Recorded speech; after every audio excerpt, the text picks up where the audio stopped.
Welcome to Shukla study point. आप सभी का स्वागत है आपके अपने YouTube channel Shukla study point में। मैं शिवम शुक्ला आप सभी दोस्तों का हार्दिक स्वागत करता हूं। आज की वीडियो के माध्यम से हम लोग चर्चा करेंगे होम साइंस के बारे में और बीए सेकंड सेमेस्टर की जो परीक्षा आपकी लगी हुई है, खास करके डॉक्टर राम मनोहर लोहिया अवध विश्वविद्यालय या फिर ऐसे कई विश्वविद्यालय जिनकी परीक्षा अभी नहीं हुई है और ऑब्जेक्टिव टाइप की भी परीक्षा होती है, तो उसके लिए भी इंपॉर्टेंट है। बाकी ये जो लेक्चर है बेसिकली ये जो अति लघु उत्तरीय, लघु उत्तरीय और दीर्घ उत्तरीय प्रश्न जिन यूनिवर्सिटीज़ में आते हैं उनके लिए बहुत महत्वपूर्ण है। ठीक है, तो होम साइंस की अगर मैं बात करूं तो होम साइंस में आपको introduction to clothing and textiles and family resource management के बारे में जानना होता है। यानी कि सबसे पहली बात आपको वस्त्र विज्ञान के बारे में, वस्त्र और परिधान का परिचय आपको समझना है। Introduction to clothing and textiles यानी वस्त्र और परिधान का परिचय जानना है और परिवार संसाधन प्रबंधन के बारे में आपको जानना है। ठीक है, एक परिवार को कैसे चलाया जाए इसको लेकर के एक व्यक्ति को क्या क्या चीज़ें जाननी आवश्यक होती हैं उसके बारे में यहाँ पर आपको पढ़ना पड़ेगा। यानी कि सबसे पहली बात कि भाई कपड़ा चुनते समय क्या क्या चीज़ें ध्यान रखनी होती, सिलाई, बुनाई, कढ़ाई, रंगाई, पुताई, ये सब क्या होता है। ठीक है, ये सब आप पढ़ेंगे। वस्त्र और परिधान के परिचय में वस्त्र में जो सूत होते हैं, धागे होते हैं, सिलाई मशीन के जो पार्ट पुर्जे होते हैं, सब कुछ आपको इसमें देखने को मिलता है। और परिवार संसाधन प्रबंध में कि परिवार को कैसे चलाया जाता है, एक गृहिणी के द्वारा एक प्रकार से परिवार को कैसे मैनेज किया जाता है, परिवार में आय और व्यय का किस तरीके से एक प्रकार से मैनेज करके एक सिस्टमेटिकल वे में परिवार को आगे बढ़ाया जाता है ताकि एक प्रकार से सभी को उनके उचित जो रिक्वायरमेंट होती है वो मिल जाती है। आइए जानने का प्रयास करते हैं कि जो कौन कौन से ऐसे प्रश्न हैं जो कि आपकी परीक्षा में पूछे जा सकते हैं। बहुत ही इंपॉर्टेंट प्रश्न है ये सब, ये बात आप ध्यान रखेंगे। अब आइए जानने का प्रयास करते हैं। पहला क्वेश्चन आपकी स्क्रीन पर आ चुका है, सभी लोग देखेंगे भाई। पहला क्वेश्चन आ चुका है, वस्त्र विज्ञान की परिभाषा लिखिए। वस्त्र विज्ञान की परिभाषा लिखिए।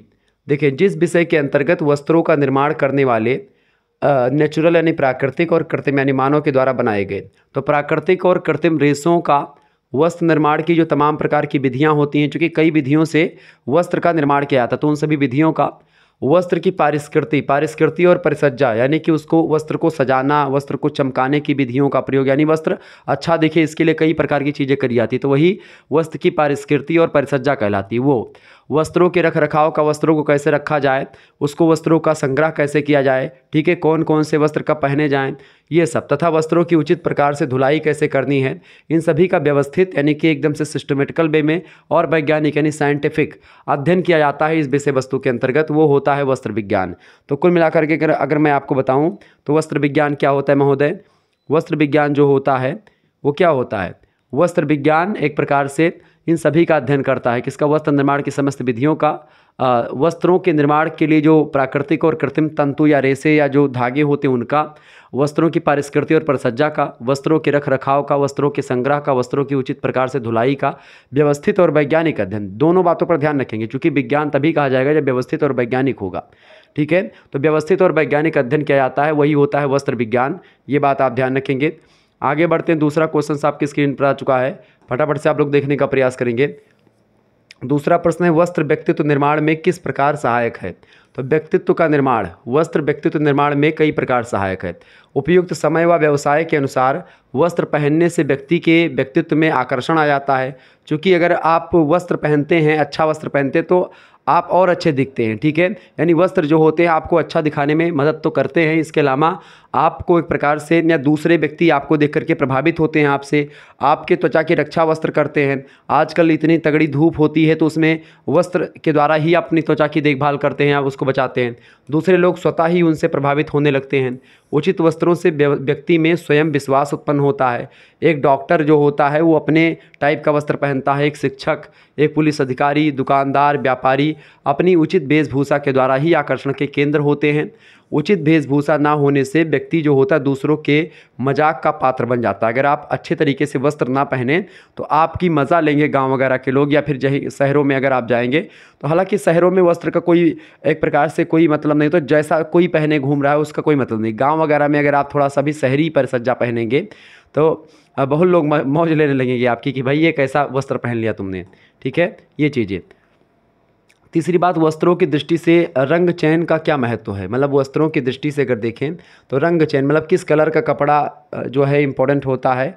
ये तो व्यक्ति की वेशभूषा में रंगों का अपना बहुत महत्व योगदान होता है। आपको बताऊं कि क्योंकि रंगों का उचित चुनाव घटिया वस्त्र को भी अच्छा बना देता है। अगर आपने रंगों का चुनाव अच्छा किया है, रंग एक प्रकार से आपका परफेक्ट है, तो एक प्रकार से आप कितना भी लोकल कपड़ा पहनेंगे, घटिया से घटिया कपड़ा पहनेंगे, वो आपको आप पर अच्छा लगेगा। यानी कि आपको रंगों का एक प्रकार से ज्ञान होना चाहिए, किस रंग का कपड़ा कब पहनना चाहिए और किस कलर के व्यक्ति पर किस रंग का कपड़ा अच्छा लगता है। ये सारी चीज़ें रंगों के आधार पर ही प्रत्येक व्यक्ति की रुचि का आभास होता है। अधिक काले रंग के व्यक्तियों को हल्के रंग के कपड़े पहनने चाहिए और जो गोरे रंग के व्यक्ति होते हैं उनको गहरे रंग के वस्त्र पहनने चाहिए। यानी जो गोरे रंग के व्यक्ति हैं अगर वो गहरे रंग के वस्त्र पहनेंगे तो उन पर ज़्यादा जचेगा, अच्छा लगेगा। लेकिन जो काले लोग हैं यानी कि जो ज़्यादा एक प्रकार से थोड़ा करिया होते हैं लोग, उनको एक प्रकार से थोड़ा हल्के कलर के कपड़े पहनेंगे तो वो ज़्यादा इफेक्टिव उन पर लगेगा, अच्छे लगेंगे। मौसम के अनुसार अगर देखें तो मौसम में आप देखते हैं गर्मियों में अगर आप देखें तो गर्मियों में हल्के रंग के कपड़े पहनने में ज़्यादा बेटर होता है। सर्दियों में आप गहरे रंगों के वस्त्रों का चुनाव करते हैं और ज़रूरी भी होता है। ठंडी में आप गाढ़े रंग का प्रयोग, गहरे रंग का प्रयोग वाले जो वस्त्र हैं ऐसे वस्त्रों को पहनें और ठंडियों में हल्के रंग के वस्त्र आप पहनें। ठीक है। रंगों का चुनाव बेसिकली शरीर की लंबाई के अनुसार भी करना चाहिए। जैसे कि मान लेते हैं गहरे रंगों के प्रयोग से शरीर की लंबाई अधिक लगती है। यानी अगर आप कुछ गहरा रंग प्रयोग करेंगे, गहरा मतलब कि गाढ़ा रंग या एकदम से डार्क रंग जो होता है उसको पहनेंगे तो आपकी लंबाई थोड़ा सा बढ़ी हुई दिखती है। इसीलिए मोटे व्यक्तियों को गहरे रंग के कपड़े पहनने के लिए सलाह दी जाती है ताकि वो थोड़े से बड़े दिखें, छोटे व्यक्ति। ठीक है। हल्के रंगों से शरीर की लंबाई कम दिखती है। आयु को ध्यान में रख करके भी रंगों का एक प्रकार से चुनाव करना चाहिए कि भाई व्यक्ति किस एज का है, उसके अकॉर्डिंग उसका कपड़ा, उसका रंग कैसा होना चाहिए, ये भी ध्यान रखा जाता है। एक चीज़ और ध्यान रखेंगे, ये प्रश्न आपकी परीक्षा में बहुत इंपॉर्टेंट है। चौथा क्वेश्चन आ चुका है, तंतुओं का वर्गीकरण कीजिए। तंतु जो होते हैं यानी कि रेशे जो होते हैं या जिनको धागा कहते हैं, तमाम प्रकार के तंतु होते हैं। उन्हीं तंतुओं से एक प्रकार से धागे बनाए जाते हैं और उन धागों की बुनाई वगैरह करके वस्त्र तैयार किया जाता है। ये तंतु एक प्रकार से कुछ तो प्रकृति के द्वारा हमको मिले हुए हैं और कुछ ऐसे तंतु हैं जो कि मनुष्य बनाते हैं हाथों से अपने, कुछ एक प्रकार से प्रकृति ने हमको दे रखे हैं। तो जो प्रकृति ने दे रखे हैं उसको प्राकृतिक तंतु या प्राकृतिक रेशे बोलते हैं और जो हमने बनाया है उसको मानव निर्मित रेशे बोलते हैं। ठीक है। तो उन्हीं का वर्गीकरण समझ ले, तंतुओं का वर्गीकरण, रेशों का वर्गीकरण, ठीक है, धागों का वर्गीकरण। पहला होता है प्राकृतिक तंतु यानी प्रकृति के द्वारा जो बनाए गए हैं। दूसरा कृत्रिम तंतु जो मनुष्य ने खुद बनाए हैं। तो प्राकृतिक तंतुओं में 3 प्रकार के तंतु होते हैं। एक तो वनस्पतियों से हमको जो प्राप्त होते हैं, ठीक है, यानी कि जिससे हमको पेड़ पौधे से जो मिलते हैं वनस्पतिक होते हैं। दूसरे होते जंतुओं से, यानी कि जंतुओं से हमको मिलते हैं, यानी कि जो जीव होते हैं उनसे हमको एक प्रकार से कुछ रेशे प्राप्त होते हैं। और तीसरे होते खनिजों से कुछ रेशे हमको प्राप्त होते हैं। अभी मैं समझूंगा कौन कौन से। कृत्रिम तंतुओं की अगर बात करें तो कृत्रिम तंतुओं में 2 प्रकार के, एक तो मानव बनाता है और दूसरे होते रासायनिक विधि का प्रयोग करके मनुष्य बनाता है। एक कृत्रिम तंतु में मानव के द्वारा निर्मित, जैसे मानव के द्वारा कौन निर्मित होता है, रियान। रियान एक प्रकार से, अभी रियान के बारे में समझेंगे। रियान क्या है? रियान किसी लड़के का नाम रियान नहीं है। ये रियान एक धागा होता है, एक तंतु होता है। ठीक है। रियान के वस्त्र बड़े फेमस होते हैं, रियान के वस्त्र भी बनाए जाते हैं। तो ये मानव के द्वारा निर्मित एक रेशा है जो कि जिसको रियान कहते हैं। रासायनिक रेशे यानी जो रासायनिक केमिकल विधि का प्रयोग करके या केमिकल्स डाल करके जो हम एक प्रकार से रेशों का निर्माण करते हैं, उनमें आपका नायलॉन का रेशे यानी नायलॉन के वस्त्र आप पहने होंगे, डेक्रान हो गया, एक्रिलान हो गया और ऑरलान हो गया। ठीक है। यानी कि एक्रिलान, ऑरलान, डेक्रान और नायलॉन, जिसमें लान 3 में लान जुड़ा हुआ है और रान जुड़ा हुआ है। ये देखें ऊपर में ये आगत स्वर आपका जुड़ा हुआ है, आगत स्वर। ठीक है। तो इसमें रियान, नायलॉन, डेक्रॉन, एक्रिलान, ऑरलॉन ये सब रासायनिक विधि या मानव द्वारा निर्मित विधि या कृत्रिम तंतु के रूप में हमारे समक्ष आते हैं। तो ये हो गया आपका कृत्रिम तंतु, खत्म। अब थोड़ा सा इसमें आगे बढ़ते हैं और इसको थोड़ा सा डीपली समझेंगे, चूँकि प्राकृतिक तंतु जो होते हैं ये ज़्यादा एक प्रकार से आप इसमें भ्रमित होते हैं। तो प्राकृतिक तंतु मैंने बताया 3 तरीके से मिलते हैं, तो वनस्पतियों से मिलते हैं, जंतुओं से और खनिजों से। ठीक है। अब खनिजों में मतलब कि जैसे सोने के वस्त्र, चांदी के वस्त्र या सोने के तंतु, चांदी के तंतु, उसको गला करके उसके तार बना करके उससे वस्त्र बनते हैं। तो ये बहुत बड़ी बात हो गई। पहले राजा महाराजा जब वस्त्र पहनते थे तो सोने चांदी के तार एक प्रकार से गला करके और उससे थोड़े बहुत वस्त्रों में डिजाइन और कढ़ाई वगैरह करके एक सुनहरे कलर के वस्त्र बनाए जाते थे या चांदी के कलर के। तो एक प्रकार से ये हो गए खनिज वाले। ठीक है। तो इसको हटा दें। अब ये हो गया खत्म आपका। अब बचा आपका जांतु और वनस्पतिक। अब जंतुओं की अगर बात की तो ये भी छोटा सा है। एक तो रेशम, जंतुओं से बनता है। रेशम के जो कीट होते हैं, शहतूत के वृक्ष पर जो रेशम के कीड़े पाए जाते हैं, उन्हीं रेशम के कीड़ों में जो लार्वा या लार्वा वगैरह होते हैं, उन्हीं से रेशम के तंतु निकाले जाते हैं। यानी रेशम जो होता है रेशम कीट के द्वारा निकलता है। रेशम कीट में एक प्रकार से केश से जो तंतु मिलते हैं उसी को एक प्रकार से रेशम कहते हैं। रेशम मतलब होता है सिल्क। कहते नहीं ये रेशमी जुल्फ़ें, ये शरबती आँखें, तो रेशमी जुल्फ़ें इसलिए कहते हैं। रेशमी का मतलब, रेशम का मतलब अंग्रेजी में क्या होता है? सिल्क होता है। कहते नहीं हमारा बाल बड़ा सिल्की है। सिल्की मतलब बाल बड़े रेशमी हैं, ठीक है। तो सिल्क का मतलब होता है रेशम। तो रेशम जो होता है जंतुओं से बनता है, ठीक है। रेशम के कीड़े से जो धागा बनाया जाता है वही धागा होता है रेशमी धागे, और उसी धागों को बुनाई करके वस्त्र का निर्माण किया जाता है। तो ये होते हैं जांतव तंतु प्राकृतिक तंतुओं में। और दूसरा होता है आपका ऊन। ऊन क्या होते हैं? जैसे स्वेटर वगैरह आप बुनती होंगी, आपको पता होगा ऊन। तो ऊन जो होता है वो एक प्रकार से जैसे भेड़ जो होते हैं, या एक प्रकार से जो भेड़ खास करके जो पाए जाते हैं, उनके ऊपर जो बाल होता है भेड़ के ऊपर, ठीक है, उनके पीठ पर पूरे शरीर में, उसी बाल को एक प्रकार से कटाई करी जाती है और बाल को काट करके फिर क्या बनाया जाता है? बाल को काट करके ऊन का निर्माण किया जाता है। ये बात आप ध्यान रखेंगे। तो ये होते हैं आपके जांतव तंतुओं में खास करके ऊन और रेशम, ठीक है। ये बात आप ध्यान रखेंगे। तो ये प्राकृतिक तंतु जो होते हैं ये एक प्रकार से 3 प्रकार के होते हैं। खनिज से बनते हैं जो सोना चांदी, एक जंतुओं से जो कि रेशम और ऊन हो गया, ठीक है। अब रेशम और ऊन तो आपको समझ में आ गया क्या होता है। ऊन सबसे ज़्यादा कहाँ पर होता है? ऑस्ट्रेलिया में होता है। ऑस्ट्रेलिया में इतना ऊन होता है कि मैं आपको क्या बताऊं। ऑस्ट्रेलिया के अगर अकेले ऊन की बात की है तो पृथ्वी को 1 साल में जितना ऊन ऑस्ट्रेलिया में मिलता है, या लगभग 1-2 साल में जितना ऊन निकाले ऑस्ट्रेलिया अकेले, इतना भेड़ पालन होता है कि वो एक प्रकार से पूरे पृथ्वी को 7 बार लपेट सकता है, इतना ऊन निकल सकता है। मतलब कि बहुत ज़्यादा ऊन ऑस्ट्रेलिया में होता है। मतलब ऊन के मामले में ऑस्ट्रेलिया जो है दुनिया भर में नंबर 1 पर है। और वहाँ के जो ऊन हैं, वहाँ एक प्रकार से ऊन निकलते हैं, बहुत ही ज़बरदस्त ऊन है, ठीक है। वनस्पतियों की अगर बात की जाए तो वनस्पतिक जो तंतु होते हैं, अब प्राकृतिक तंतुओं में बेसिकली जो वनस्पतिक तंतु होते हैं बड़े फेमस हैं। अब वनस्पतियों में भी कुछ वनस्पति जो होते हैं उनके बीज से बनते हैं, यानी कि जैसे जो है उससे बीज से, जैसे कपास का जो होता है एक प्रकार से, आपने वस्त्र जो पहना होगा कॉटन, जैसे ये मैंने जो पहना हुआ है टी शर्ट, ये कॉटन का है। कॉटन का मतलब क्या होता है? ये प्राकृतिक तंतुओं से बना हुआ है और वनस्पति से बना हुआ। वनस्पति में भी किससे? बीज से। कॉटन का जो बीज होता है, कपास का पौधा जो कि दक्षिण भारत में एक प्रकार से उगाया जाता है। कपास की खेती बेसिकली दक्षिण भारत में होती है, क्योंकि काली मिट्टी जो होती है उसमें कपास की खेती बड़ी अच्छे तरीके से होती है। कपास की खेती के लिए काली मिट्टी उपयोगी होती है, इसीलिए दक्षिण भारत में काली मिट्टी है। और काली मिट्टी इसलिए चूँकि वहाँ पर ज्वालामुखीता क्रिया हुई थी, इस कारण से वहाँ पर काली मिट्टी है, और इस कारण से वहाँ पर कपास की खेती होती है। कपास के बीज से एक प्रकार से जो रेशे बनाए जाते हैं वो कपास के रेशे कहलाते हैं, और उन्हीं रेशों को मिला करके कपास के वस्त्र यानी सूती वस्त्र, जिसको आप कॉटन के वस्त्र कहते हैं, वो बनाए जाते हैं। तो ये बीज से बनने वाला तंतु है कपास, ठीक है। ध्यान से समझेंगे। और कुछ तने से बनते हैं, यानी कि जैसे कि पेड़ है या कोई वो है एक प्रकार से आपका पौधा, तो उस पौधे का जो तना होता है उस तने से एक प्रकार से कुछ तंतु बनते हैं, जैसे कि लिनन के जो वस्त्र होते हैं तंतुओं से बनते हैं। जूट हो गया, ठीक है, जूट भी तने से बनता है, और हेम्प, ठीक है। जूट वगैरह अगर आप ना जानते हो तो जैसे जूट का बोरा आपने देखा होगा, गांव वगैरह में जो आलू भरा जाता था पहले, सनहवा बोरा वह जूट के बोरा कहा जाता है, ठीक है। अब सनहवा बोरा की अगर बात करिए हम तो कैसे बनता है सनहवा बोरा? सन कैसे निकलता है? एक पेटुआ नाम का वृक्ष होता है, खास करके अलग अलग जगहों पर उसको अलग अलग नाम दिया जाता है, लेकिन हम लोगों को जहाँ तक पता है, या मैंने पेटुआ बोया है, हमारे घर पर पहले पेटुआ बोया जाता था। पेटुआ मक्के के साथ बोया जाता था, पेटुआ मक्का, और उसमें 1-2 फसल एक में सब छिटता देते थे। तो वो एक प्रकार से क्या होता था, वो तना होता था, मोटा मोटा पौधा हरा हरा होता था, उसमें फूल भी लगता था, सफ़ेद और थोड़ा बैगनी कलर का फूल होता था, और उसमें थोड़े थोड़े महीन महीन कांटे भी होते थे इस तरीके से, और मोटा मोटा इतना मोटा पौधा लगभग आप मान करके चलो कि जैसे ये बोतल है, अब इस बोतल इतना मोटा एक प्रकार से लगभग जो है पेड़ अगर बढ़िया होता था तो होता था।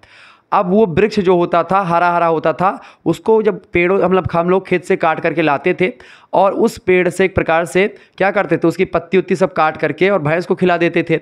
उसके बाद में पूरा जैसे लकड़ी होती थी पूरी, तो उसको हम लोग क्या करते थे, मतलब उसका जो केवल पत्ती पत्ती काटते थे, उसका एक प्रकार से जो चमड़ा होता है, उसका जो खाल होती थी, वही खाल एक प्रकार से जूट बनती थी। फिर उसको जाकर के तालाब में हम लोग 2-3-4 दिन तक फेंक देते थे, तो भीगता था। जब फूल जाता था फिर उसको निकाल करके तालाब से हम लोग लाते थे।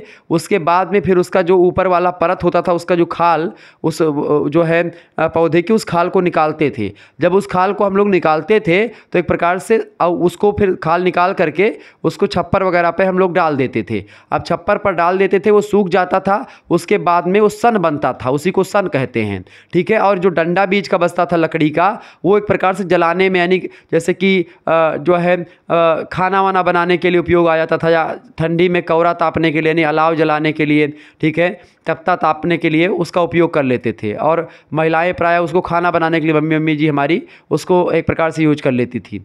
तो ये एक प्रकार से सलफुलाई उसको कहते थे, जो डंडा होता था, सफ़ेद सफ़ेद डंडा निकलता था, ठीक है। और जो हरी हरी छाल होती थी वो भी एक प्रकार से धीरे धीरे क्या हो जाती थी, सफ़ेद हो जाती थी। तो उससे फिर रस्सी बरी जाती थी उस सन से, और उस रस्सी से गाय भैंस की जो पगहा होते हैं, पगहा मतलब जैसे जिसमें गाय भैंस बांधी जाती है, उसको बनाए जाते थे। और उसी जूट से, उसी सन से जूट के बोरे बनाए जाते थे, जो सनहवा बोरा होता है जिसमें आलू भरी जाती है, तो वो बोरे बनाए जाते थे। तो इस तरीके से जूट के और भी तमाम प्रकार के उपयोग होते थे, उसका साफ़ सफाई करके और अच्छे तरीके से उसके कई वस्त्र भी बनाए जाते थे। इसके अलावा हेम्प, तो ये सब जूट, लिनन, हेम्प, ये सब एक प्रकार से वस्त्र के तंतु हैं, जो एक प्रकार से वस्त्र बनाने के लिए उपयोगी होते हैं। तो मैंने आपको विस्तार से सारी चीज़ों को समझा दिया। बाकी और भी प्रश्न आपके यहाँ पर आते रहेंगे, उनको समझते रहेंगे। वस्त्र तंतु का ज्ञान एक गृहिणी के लिए, यानी एक मेहरारू के लिए, एक औरत के लिए क्यों ज़रूरी होता है? एक वस्त्र तंतुओं का ज्ञान, यानी कि उनको पता होना चाहिए कि भाई ये वस्त्र रेशम के हुए, कि चूँकि जब आप कपड़ा खरीदे जाते हो, ब्याह गवन के ठनत है, तो कपड़ा खरीदे के जाते हैं। मतलब कि जो औरतें होती, मेहरारू, मैंने एक बार बोल दिया था, मेहरारू का मतलब होता है जो औरतें होती हैं वो। हमारे अवधि में औरतों को एक प्रकार से मेहरारू कहा जाता है, ठीक है। मेहरारू मतलब कि पर्टिकुलर किसी की कोई अपनी पत्नी को मेहरारू कहता है, मतलब ऐसे ऐसे तमाम प्रकार के, उस पर डिबेट नहीं करते हैं। वस्त्र तंतु का ज्ञान एक गृहिणी के लिए, घर में जो रहने वाली स्त्री है, जिसकी शादी हो चुकी है और घर में रहती है, अपने परिवार को चलाना है, उसको ज्ञान इसलिए होना चाहिए क्योंकि पहली बात, गृहिणी को यह जानकारी अवश्य होनी चाहिए कि वस्त्र तंतु किन किन उद्देश्यों मतलब किन किन उद्देश्यों के हेतु उपयोग में लाए जा सकते हैं। कुछ वस्त्र अधिक मजबूत होते हैं, कुछ वस्त्र लचीले होते हैं, और कुछ वस्त्र गर्म होते हैं, कुछ वस्त्र सजावटी होते हैं, जबकि कुछ वस्त्र आरोग्यप्रद होते हैं, यानी जिससे रोगों से रक्षा होती है शरीर की। कुछ आसानी से साफ होने वाले वस्त्र होते हैं। इस प्रकार विभिन्न गुणों और विशेषताओं वाले वस्त्र उपलब्ध होते हैं मार्केट में। एक गृहिणी को अपनी आवश्यकता के अनुसार, यानी उसको एक प्रकार से कैसे वस्त्र चाहिए, उसका निर्धारण करने के लिए ज़रूरी है कि वो वस्त्रों की विशेषताओं को, वस्त्रों की क्वालिटी को समझे और जाने। जब वो वस्त्रों की क्वालिटी और विशेषताओं को जानेगी तभी वो वस्त्र खरीद पाएगी। इसीलिए शादी ब्याह जब माहौल आता है तो स्त्रियों को लेकर के लोग मार्केट जाते हैं कि भैया चलो डाले कपड़ा खरीदवा लो, तो इसलिए जाते हैं चूँकि वस्त्रों का ज्ञान जो होता है पुरुषों से ज़्यादा स्त्रियों को होता है, चूँकि वो शुरुआत से ही वस्त्र परिसज्जा में ध्यान देती आ रही हैं। तो इसीलिए एक गृहिणी के लिए बहुत ज़रूरी होता है वस्त्र परिधान या वस्त्र विज्ञान, या वस्त्र के तंतुओं के ज्ञान, और उस तंतु का क्या महत्व है उसका जानना, ठीक है। तो इस तरीके से पहली बात। दूसरी बात, गृहिणी को वस्त्र तंतुओं का उद्गम, यानी कि वस्त्र तंतु यानी कि एक प्रकार से जो वस्त्र के रेशे हैं उसका उद्गम, यानी कैसे निकला है, किस प्रकार का तंतु है, बनाने की क्या विधि है इसकी, और उपयोग में कैसे लाई जाती है, इसकी परिसज्जा का ज्ञान, यानी उसको सजाया कैसे जाता है, तभी उपयुक्त वस्त्र तंतु की पहचान कर सकती है जब इन सभी का ज्ञान होगा। तीसरी बात, गृहिणी को बाजार में उपलब्ध विभिन्न वस्त्र तंतुओं के मानकों, चिन्हों, ग्रेड आदि का ज्ञान होना चाहिए कि कौन से मानक, कौन से चिन्ह, कौन से ग्रेड किन वस्त्रों पर लगाए जाते हैं, ठीक है। इसके अलावा चौथी बात, सौंदर्य विषयक मूल्यों की जानकारी भी होनी चाहिए, जैसे कि स्पर्श, बनावट, रंग, नमूना, ये सब एक प्रकार से स्त्री को अगर जानेगी तभी एक प्रकार से वो वस्त्रों का चुनाव अच्छे तरीके से कर पाएगी। इसके अलावा गृहिणी को अच्छा खरीदार भी होना चाहिए, यानी कि कहते हैं कि भाई स्त्रियां बार्गेनिंग करने में बड़ी माहिर होती हैं। अब लेकिन जो खरीदार, मतलब जो दुकानदार हैं, बड़े होशियार हो गए हैं, क्योंकि वो लोग जानते हैं कि भाई जो स्त्रियां आती हैं, जैसे अगर दुकानदार जब देखता है किसी स्त्री को कपड़ा खरीदने आते हुए, जैसे मान लेते 500 रुपये की साड़ी है तो कहे कि 1500 रुपये की साड़ी है, तुरंत बताए, जैसे लेखिस कि भाई ये सज धज के खूब आई हैं और 4-5 मेहरारू एक साथ जाती बाजार जब घूमे जाती गाँव के, तो कहे 500 का साड़ी रहे तो कहें, तो जब औरतें जो हैं देखे तो सास पतुआ या फिर मालिन के उज गई, देवरान जठान गई, हमारे हस्बैंड तो हुआ लेके आ रहा 1500 रुपये की साड़ी, तो कहे नहीं, अरे तुम्हार हस्बैंड हम 2000 का साड़ी वही लेके आ रहे। तो आपन होड़ माई से बतवाए लगी हैं। इससे क्या तो दुकानदार को भी पता चल जाता है कि भाई ये लोग एक प्रकार से होड़ में भी ले लेंगी। तो वो सड़िया जो 500 वाली रहा थी, मैडम यू आपके ऊपर एकदम से जचजे, एकदम सोनाक्षी सिन्हा लगबू, एकदम हीरोइन लगबू आप, ठीक है, इस तरीके से बताई हैं। तो अब वो सोचे अच्छा ठीक है, कई रुपए का भैया ये? तो कहीं अच्छा कई रुपए का? 1500 का है मैडम जी, 1500 रुपये का। आपके लिए 1500 बतायन है, बाकी अब्बई 2000 में बेचन है, अब्बई बेचन है। ये तो कहा आपके पति का हम जानित है, आपके हस्बैंड हमसे परिचित है, यही लिए वो बताई ना कि हमारे वाइफ आई हैं 2 दिन बाद आपसे सौदा लिए, यही लिए हम आपका ध्यान दीत है। तब देवरान कहें देखियो हमारे हस्बैंड का चीनत है दुकानदार भैया। अच्छा हाँ चीनत हैं। तो 1500 रुपये की साड़ी। तो कहे नहीं 1500 तो ना दिए अब हम। तो कहें कितना दिए वो? तो कहे कि बस 1000 रुपया दिए हम, ज़्यादा से ज़्यादा, बस ऐसे ऊपर दे नहीं सके। तब कहें अरे मैडम जी बहुत घाटा लागत है, 200 रुपये, 1200 दे दो। अच्छा 1200 दे दो, तुम्हारे 1200 रुपये दे दे हम। अब इस तरीके से क्या होता है कि 1200 रुपये में या 1000 रुपये में बेच दिया। 500 की साड़ी, उसमें भी 500 की वो बेचता था। अगर कोई दूसरा जाता तो 500 रुपये वही साड़ी दे देता। लेकिन वो जानता है चूँकि आपकी रिक्वायरमेंट ज़्यादा है और आप एक प्रकार से तेईसबाजी में आप ले लेंगी, इसीलिए क्या करता है वो 500 रुपये 1000 रुपये और बढ़ा चढ़ा करके आपको साड़ी बेच देता है। तो अगर आपको ज्ञान होगा तो आप ऐसे मूर्ख नहीं बनोगी, ठीक है। तो गृहिणी को अच्छा खरीदार भी होना चाहिए ताकि वस्त्र तंतुओं की सही से जांच करके विवेकपूर्ण चुनाव करे और तब वस्त्रों को खरीदे, किसी के बहकावे किसी के झांसे में ना आवे, ठीक है। प्रत्येक गृहिणी अपने धन का उचित समय पर व्यय तभी कर सकती है जब वह इस विषय में रुचि लेकर के नवीनतम जानकारी प्राप्त करने का प्रयत्न करे तब, ठीक है। ये बात आप ध्यान रखेंगे। आगे देखते 6ठा नंबर क्वेश्चन आपकी स्क्रीन पर आ चुका है। 6ठा क्वेश्चन आपकी स्क्रीन पर आ चुका है। वस्त्रों का मानव जीवन में क्या महत्व होता है अथवा वस्त्रों से व्यक्तित्व बनता है, इस कथन की समीक्षा कीजिए। अच्छा स्त्रियों में क्या होता है, होड़ भी लगती है। जैसे कि अगर मान लें कि बगल के उनके जेठान या देवरान जो है 1500 के साड़ी पहनी ने, चाहे 1500 के साड़ी लावे पड़े तो ओका लावे पड़े कौन मेरे से, चाहे उनके हस्बैंड कर्जा निकाल लेके आवे लेकिन उन्हें लावे के 1500 के साड़ी। इस तरीके से एक प्रकार से होड़ लगती कभी कभी। कुछ महिलाएं जो पढ़ी लिखी होती हैं, जो समझदार होती हैं, या फिर जो नहीं भी पढ़ी लिखी होती लेकिन समझदार होती हैं, उनको ये पता होता है कि भाई हाँ कहाँ से लाएंगे, अगर खर्चा मतलब कि मान लेते कहीं कमाई नहीं है तो वो एक प्रकार से कुछ नहीं बोलती, कुछ नहीं कहती कि रहने दो कोई दिक्कत नहीं, मैं 200 की साड़ी में काम चला लूँगी, ठीक है। तो वो एक प्रकार से गृहिणी होती हैं और वही लक्ष्मी का अवतार मानी जाती हैं। और ऐसी गृहिणी की नहीं कि भाई होड़ में कि भाई हमारा बजट कितना है, अब बजट से बाहर निकल करके आप 1500 की साड़ी और 6000 रुपये की बनारसी साड़ी पहनने लगे। तो अगर है पैसे तो पहने, लेकिन अगर पैसा नहीं तो सबसे पहली रिक्वायरमेंट होती भोजन की। भोजन अगर आपके पास है, उसके बाद में दूसरी रिक्वायरमेंट आपकी होती वस्त्र की, तीसरी होती भाई अच्छा वस्त्र में भी क्वालिटीदार वस्त्र की नहीं, पहले वस्त्र तन ढकने के लिए मिल जाए, उसके बाद में फिर मकान मिल जाए, फिर उसके बाद में जब ये सब व्यवस्थित हो जाए तब आप धीरे धीरे सोचें कि भाई अच्छा वस्त्र पहनना है, अब ब्रांडेड पहने, ये पहने वो पहने। आज तक मैं बता दूं, आज तक मैंने कोई ब्रांडेड कपड़ा नहीं पहना। क्यों? क्योंकि ब्रांडेड कपड़े क्या होते हैं, ब्रांड का मतलब होता है छाप। अब छाप का मतलब क्या होता है, समझ रहे हैं छाप का मतलब क्या होता है? छाप का मतलब ये होता है भी कोई जो कंपनी बना रही है वो कंपनी बहुत दिनों से बना रही है, उसकी मार्केट वैल्यू हो गई तो वही छाप हो गई। बाकी जो नई नई कंपनियां वो भी तो वस्त्र ही बना रही हैं, क्या वो वस्त्र नहीं बना रही हैं, जूट के कपड़े बना रही हैं? नहीं, वस्त्र ही बना रही हैं। तो कोई ज़रूरत नहीं दिखावा करने की, ठीक है। अब फर्जी में फैशन के दौर में अगर तबाह होना तो तबाह होइए। तो वस्त्रों का महत्व, वस्त्रों के महत्व को निम्नांकित बिंदुओं के द्वारा स्पष्ट किया जा सकता है। अब आइए देखते हैं किन किन जो है वस्त्रों का क्या महत्व है। सबसे पहले महत्व होता है वस्त्रों का कि शरीर के अंगों को आवरण प्रदान करते हैं। आवरण माने शरीर को ढकने के लिए जरूरी होता है। मानव अपने शरीर के कई अंगों को संकोच बस प्रदर्शन नहीं करना चाहता, अतः उन्हें ढकने के लिए वस्त्र आवरण के रूप में कार्य करता है। पहली बात यानी वस्त्र को मतलब कि शरीर को ढकने के लिए वस्त्रों का प्रयोग करते हैं। दूसरी बात, शरीर को गर्म रखते हुए यानी कि रखने के लिए, विशेष रूप से जब ठंडी आती है, शीत ऋतु आती है तो शीत प्रदेशों में रहने वाले जो व्यक्ति होते हैं उनको अपने शरीर को गर्म रखने के लिए गर्म वस्त्रों की ज़रूरत पड़ती है। यानी वस्त्र जो होते हैं वो मौसम के लिए भी उपयोगी होते हैं, ठंडी गर्मी के लिए। तीसरी बात, सौंदर्य वृद्धि के लिए, क्योंकि वस्त्र न केवल आवरण प्रदान करते हैं वरन सौंदर्य वृद्धि में भी सहायक होते हैं, अतः सौंदर्य वृद्धि के लिए वस्त्र का धारण किया जाता है। यानी कि जो एक प्रकार से सुंदरता बढ़ती है अगर अच्छा वस्त्र आप पहनते हैं तो, ठीक है। महंगा वस्त्र से नहीं बढ़ती है, ये बात ध्यान रखेंगे। अच्छा वस्त्र और महंगा वस्त्र दोनों में बहुत अंतर होता है, यही बात मैं आपको समझाने का प्रयास कर रहा हूँ। तो अच्छा वस्त्र पहने, महंगा वस्त्र ना पहने, ठीक है, मतलब है अगर आपके पास पैसे तो पहने, लेकिन अगर सोच रहे हैं कि भाई उस पैसे से आपका कहीं और यूज हो जा रहा है तो आप वस्त्र थोड़े दिन सस्ते ही पहन लें। कोई ऐसा नहीं कि महंगे वस्त्र से आपका व्यक्तित्व निखरता है, अच्छे वस्त्रों से आपका व्यक्तित्व निखरता है। चौथी बात, समाज में प्रतिष्ठा हेतु वस्त्रों के द्वारा अपनी संपन्नता प्रदर्शन किया जाता है कि भाई आप कितने धनी हो, कितने अमीर हो। व्यक्ति अपनी आर्थिक स्थिति या समाज में अपने स्थान का प्रदर्शन वस्त्रों के माध्यम से कर सकता है।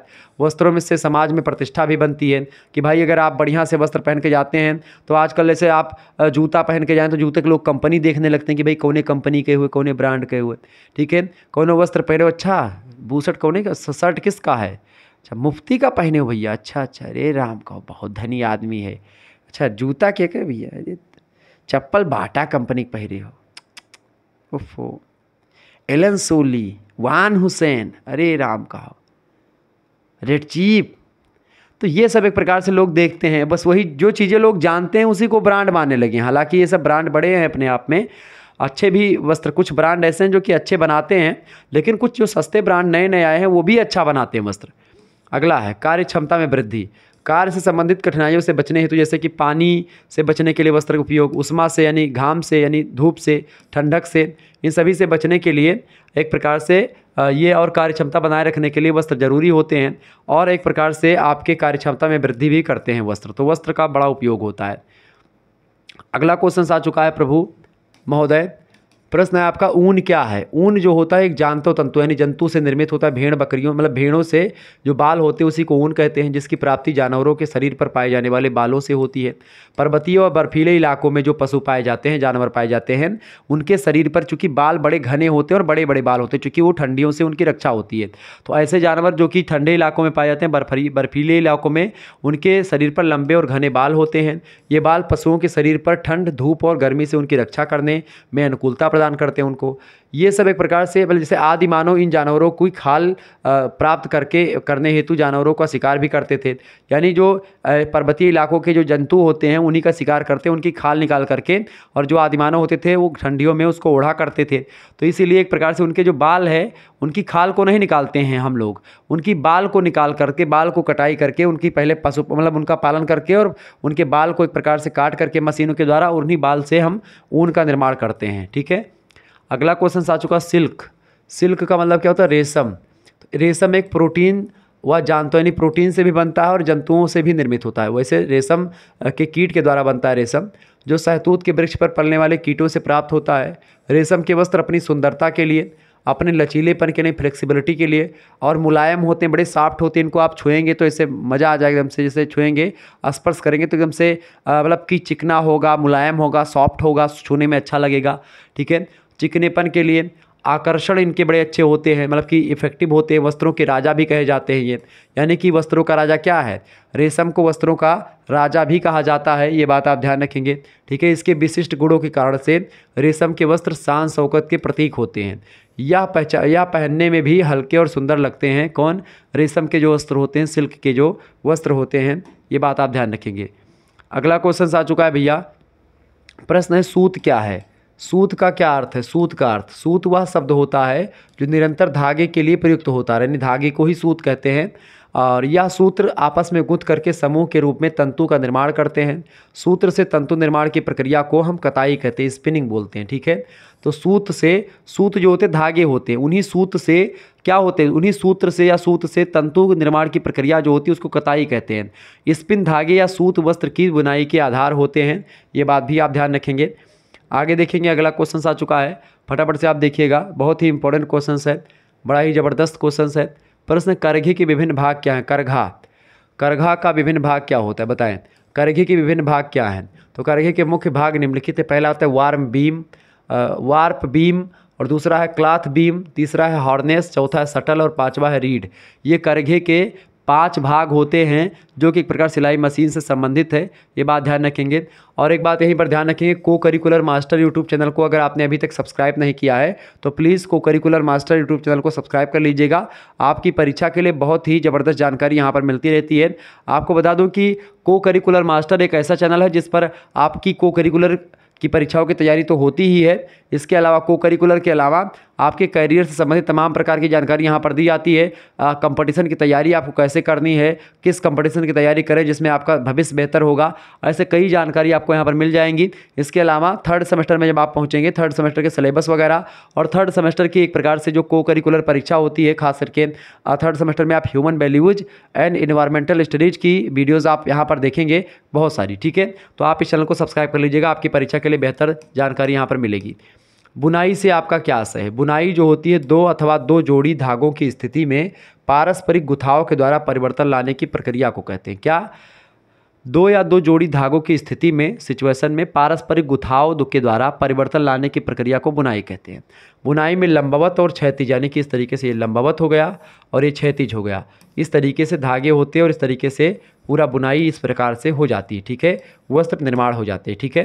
ध्यान, तो लंबवत और क्षैतिजीय धागों का प्रयोग किया जाता है। धागों को समांतर स्थिति में रखा जाता है और क्षैतिजीय धागों से वस्त्र बुना जाता है। अनुदैर्ध्य धागों के योग को ताना और क्षैतिजीय, यानी अनुदैर्ध्य मतलब कि ये धागे जो होते हैं उनको ताना कहते हैं, ठीक है, लंबे लंबे, और जो ये धागा होता है इसको बाना कहते हैं, ठीक है। तो ये ताना बाना मिल करके क्या बनते हैं? वस्त्र का निर्माण बनते हैं, ठीक है। ताना और बाना, ठीक है। तो इस तरीके से ताना और बाना के योग से वस्त्रों का निर्माण होता है। आगे देखेंगे, अगला क्वेश्चन आपकी स्क्रीन पर आ चुका है, फटाफट से आप देखेंगे। प्रश्न है, बुनाई की प्रमुख क्रियाएं कौन कौन सी हैं? तो बुनाई की कई क्रियाएं हैं। पहली है सॉर्डिंग बुनाई, सॉर्डिंग, पिकिंग, बेटनिंग, लपेटना और छोड़ना, ये सब एक प्रकार से बुनाई की प्रमुख क्रियाएं हैं जो कि आपने देखा। अगला क्वेश्चन आपकी स्क्रीन पर आ चुका, फटाफट से आप देखेंगे। ट्विल बुनाई किसे कहते हैं?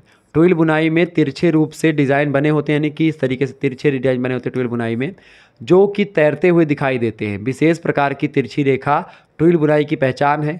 इस बुनाई में दिखने वाली लहरों को छोटा बड़ा करके और सूत्रों को विभिन्न रंगों में रंग करके सजावट उत्पन्न इसमें करी जा सकती है, किसमें? ट्विल बुनाई में, ठीक है। ट्विल बुनाई के प्रकार बताएं। तो ट्विल बुनाई के कई प्रकार होते हैं, ठीक है, जैसे कि एक होती है असम ट्विल, एक होती है सम ट्विल, एक होती है ढलुआ ट्विल, एक होती है नुकीला या नोकदार ट्विल, एक लहरदार ट्विल होती है, एक चौखाने वाली ट्विल है, एक गुथी हुई ट्विल होती है और एक फैंसी ट्विल होती है। तो ये सब ट्विल के प्रकार हैं, ध्यान रखेंगे इस बात को, ठीक है। इसको नोट डाउन कर लीजिएगा। इनको आप ये नहीं ध्यान रखेंगे नुकीला या नोकदार ट्विल क्या है, आप नाम ध्यान रखेंगे कि भाई ट्विल बुनाई इतने प्रकार की होती है। अगला क्वेश्चन है, रिब बुनाई क्या होती है? रिब बुनाई की अगर बात की जाए तो रिब बुनाई जो होती है ये कई प्रकार की होती है। पहली होती वार्प रिब, दूसरी होती बेप्ट रिब, तीसरी होती चौकदार रिब, चौथी होती स्ट्रब रिब, ठीक है, और मतलब कि स्टाइंड रिब, स्ट्राइप्ड रिब, और पांचवी होती मैट रिब। ये सब रिब बुनाई के प्रकार हैं। फैंसी बुनाई क्या होती है? फैंसी बुनाई की अगर बात की तो फैंसी बुनाई भी कई प्रकार की होती है। फैंसी बुनाइयों के प्रकार बताएं।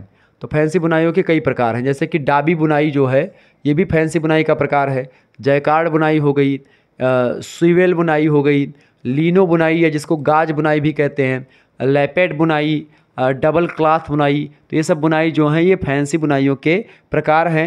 इन सभी बुनाइयों के नाम ध्यान रखेंगे। आपसे पूछ सकता है कि नहीं 4 फैंसी बुनाइयों के नाम लिखे आते लघुत्तरीय में, तो आप आसानी से लिख दीजिएगा। अगला क्वेश्चन आ चुका है, बास्केट बुनाई किसे कहते हैं अथवा बास्केट बुनाई क्या है? बास्केट बुनाई को सूत की बुनाई भी कहा जाता है। यह बुनाई सादी बुनाई की तरह होती है तथा संतुलित होती है। इसमें 2 या 2 से अधिक धागों को एक समद्वार ताने व बाने में प्रयोग किया जाता है और इसके पश्चात इन धागों को सादा बुनाई भी एक प्रकार से बुना जाता है, सादी बुनाई में बुन दिया जाता है। तो ये होता है बास्केट बुनाई। अगला प्रश्न आपकी स्क्रीन पर आ चुका, ब्रेडिंग क्या है? ब्रेडिंग की अगर बात करें तो वस्त्र निर्माण की इस विधि में 3 या 3 से अधिक धागे को लेकर के, ब्रेडिंग में 3 या 3 से अधिक धागों को लेकर के इन्हें एक दूसरे पर चोटी के समान गूंथ दिया जाता है। चोटी के समान मतलब कि जिस तरीके से मान लेते हैं ये और इस तरीके से ये और इस तरीके से ये, ठीक है, ये ऐसे चलता रहेगा, ठीक है, इस तरीके से। और इसमें ये भी यानी कि एक चोटी की भांति जिस तरीके से एक महिलाएं चोटी गुथती हैं उस तरीके से ये ब्रेंडिंग टाइप की बुनाई होती है। कभी कभी क्रेसिए से भी यह कार्य किया जाता है। सजावटी काम में आने वाले सुंदर और आकर्षक जो वस्त्र होते हैं जो सजावट के लिए उपयोगी होते हैं उसमें बेसिकली ब्रेंडिंग बुनाई का ही प्रयोग किया जाता है, ठीक है। आगे देखते हैं ड्राफ्टिंग किसे कहते हैं। ड्राफ्टिंग की अगर बात करें, ड्राफ्टिंग जो होता है इसको बोलते हैं प्रारूप तैयार करना, ड्राफ्ट या सांचा बनाना। वस्त्र की कटाई से पहले ही पूर्व नापों के आधार पर कटाई के निमित्त वस्त्र की आकृति बना लेना ही एक प्रकार से ड्राफ्टिंग होता है। ड्राफ्ट का मतलब मान लेते हैं जैसे कि आपको कोई वस्त्र आपको तैयार करना है, वस्त्र तैयार करने से पहले जो चाक या छुही से आप पहले ही उस वस्त्र पर ऐसे बना लेते कि भाई इसको यहाँ से हमको काटना है, तो ऐसे फिर उसके बाद में कैंची से काटते हैं। यानी कि वस्त्रों की कटाई करने से पहले, सिलाई करने से पहले, सिलाई में आप नाप लिया, सबसे पहले कोई व्यक्ति आया उसका आपने नाप लिया। अब नाप लेने के बाद में जो वस्त्र है उसका, उस वस्त्र को लिया और उसके बाद नाप लेने के हिसाब से उसके हिसाब से काटा कि भाई यहाँ से हमको उस पर कट लगाना। तो एक ड्राफ्ट बना लेना है, एक सांचा बना लेना, ठीक है, उसी को बोलते हैं ड्राफ्टिंग। ठीक है, तो हम इसको ड्राफ्टिंग कहते हैं। ड्राफ्टिंग का अभ्यास कागज़ पर या मिल्टन क्लॉथ पर किया जाता है या कर सकते हैं। ड्राफ्टिंग बनाने का सबसे बड़ा लाभ ये होता है कि इससे कपड़े की आकृति सही और सुंदर बनती है और फिटिंग भी सही आती है। क्योंकि जब आप इस पर एक ड्राफ्ट कर लेते तो फिर अगर ड्राफ्ट में कोई गड़बड़ी हुई तो फिर से दोबारा ड्राफ्ट कर लें, तो इससे क्या होता है कि उसमें कोई गलती होने के चांसेस बहुत कम होते हैं। बार बार ड्राफ्टिंग करने से यह भी पता चलता है कि कितना कपड़ा लगेगा किसी वस्त्र को बनने में। ठीक है, सबसे ज़रूरी बात तो ये होती है कि भाई कितना कपड़ा लगेगा, 1 मीटर लगेगा, 2 मीटर लगेगा, 2.5 मीटर लगेगा, कितना लगेगा। ठीक है, आगे देखते हैं अगला क्वेश्चन आ चुका, वस्त्रों का चुनाव किस प्रकार से करना चाहिए। वस्त्रों का चुनाव किस प्रकार से करना चाहिए, तो वस्त्रों का चुनाव निम्न प्रकार से करना चाहिए। ऋतु संबंधी, प्रकार संबंधी, नमूना संबंधी, रंग संबंधी और वस्त्रों की पहचान संबंधी। यानी कि ये कई प्रकार के वस्त्रों का चुनाव एक प्रकार से कर सकते हैं। यानी कि ठंडी गर्मी में कैसा वस्त्र पहना है तो वो, ठीक है, ठंडी गर्मी उसके अकॉर्डिंग।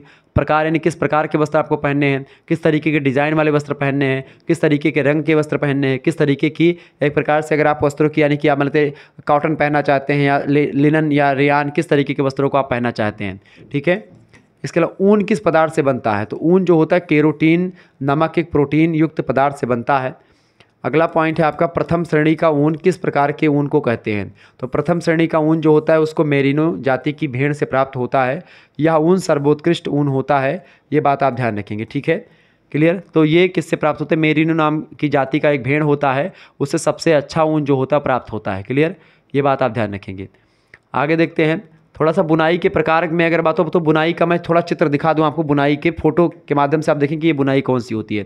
थोड़ा सा मैं आपको दिखाता हूं, चूँकि ब्राउज़र का प्रयोग करके मैं आपको दिखाने का प्रयास करता हूं कि आखिरकार जो बुनाई होती है वो एक प्रकार से क्या है बेसिकली। ठीक है, चलिए समझने का प्रयास करते हैं कि ये जो बुनाई होती है, खास करके जो बुनाई हुई है या बुनाई किसे कहते हैं। बुनाई के बारे में आपने जाना, लेकिन बुनाई का चित्र एकदम से और सिलाई मशीन वगैरह का चित्र 1 मिनट में आप अगर देख लें तो अच्छा रहेगा। बुनाई, ठीक है, बुनाई क्या होती है,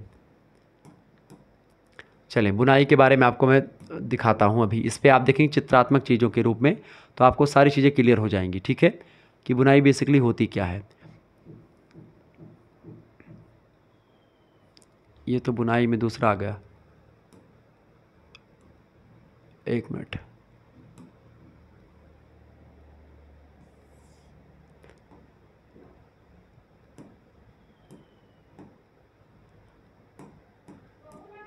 रिब बुनाई देखते हैं।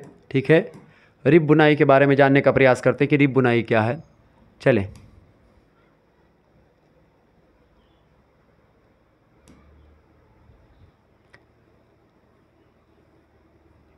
एक मिनट रुकेंगे।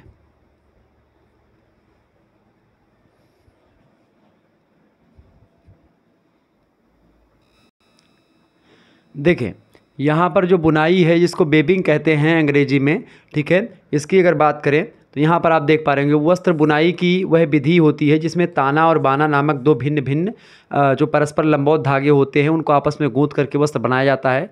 बुनाई के अलावा इसमें आप देखते हैं जैसे नीटिंग, ये भी लेस बनाना हो गया, फेल्टिंग हो गया, ब्रेंडिंग हो गया जिसको प्लेटिंग कहते हैं, ताना जिसको वार्प कहते हैं जो लंबाई की दिशा में होता है। यहाँ पर आप देखें तो थोड़ी बुनाई के बारे में आपको मैं दिखाने का प्रयास करता हूँ, थोड़ा चित्रात्मक शैली में आप देखेंगे इसको। ठीक है, जैसे यहाँ पर आपका चित्र यहाँ पर आ गया है। अब ये आपको थोड़ा सा अगर ना दिख पा रहा हो तो यहाँ पर आप देखेंगे कि ये एक प्रकार से एक लंबा धागा होता है, एक इस तरीके का धागा आपको यहाँ पर दिख रहा होगा। ये बीच में आपको थोड़ा सा ये इस तरीके से आपको दिख रहा होगा। ठीक है, ये ठीक है, ये ठीक है, और इस तरीके से ये, और बीच में आपको थोड़ा सा छेद दिख रहा होगा। तो इस तरीके से, यानी खटिया देखें, खटिया, तो खटिया जैसे बुनी जाती है वो एक प्रकार से ये बुनाई आप देखेंगे। ठीक है, तो ये बुनाई हो गई, एक बुनाई ये हो गई।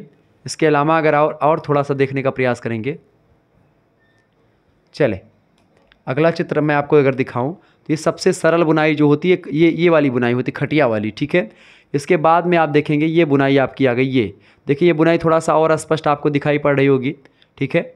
यहाँ पर आप देखें, ये होता है वार्प, ठीक है। जो लंबा वाला होता है उसको वार्प बोलते हैं, ताना। और जो ये वाला होता है आपका, ये वाला मतलब कि ये वाली जो लाइन है, ये ऐसे घूम करके ये इस तरीके से जाती है, ठीक है। ये ठीक है, ये इसको बाना बोलते हैं, ठीक है। बेल्ट माने होता है बेफ्ट माने होता है बाना, और वार्प माने होता है ताना, ठीक है। तो ताना और बाना ये होता है, ठीक है। ये आज के बाद में आप भूलिएगा मत। और चित्र अगर बनाने की बात है बुनाई के, तो आप ऐसे चित्र बना सकते हैं, ज़रूरी नहीं कि एकदम से एग्जैक्ट ऐसा बना दें, लेकिन आप बना सकते हैं बड़े आसानी से। तो चित्र के माध्यम से आपको थोड़ा बहुत तो और इफेक्टिव लगता होगा और अच्छे तरीके से समझ में आया होगा, ठीक है, मेरे हिसाब से जहाँ तक मैं जान पा रहा हूँ, ठीक है। चले थोड़ा सा और चित्रों के एक आध चित्र मैं आपको और दिखा दूँ, ठीक है। देखें, ये एक प्रकार से कुछ प्रागैतिहासिक काल की बुनाइयाँ हैं, इसको आप देखें, ठीक है। ये बुनाई, ये तो इस तरीके की बुनाइयाँ ये प्रागैतिहासिक काल की हैं। ऐतिहासिक काल में ऐसी बुनाइयाँ हुआ करती थी। लेकिन आजकल की जो बुनाइयाँ हैं, जैसे स्वेटर बुनना हो गया, ठीक है। आप सभी लोग जानते होंगे कि बुनाई में बेसिकली होता क्या है, ठीक है। तो ये बुनाई के प्रकार में मैंने आपको सारी चीज़ें समझा दी, ठीक है। अब थोड़ा सा सिलाई मशीन के बारे में जान लें। सिलाई मशीन का एक प्रकार से स्ट्रक्चर समझ लें, क्योंकि अभी प्रश्न परीक्षा में पूछा जाएगा सिलाई मशीन का सचित्र वर्णन करें।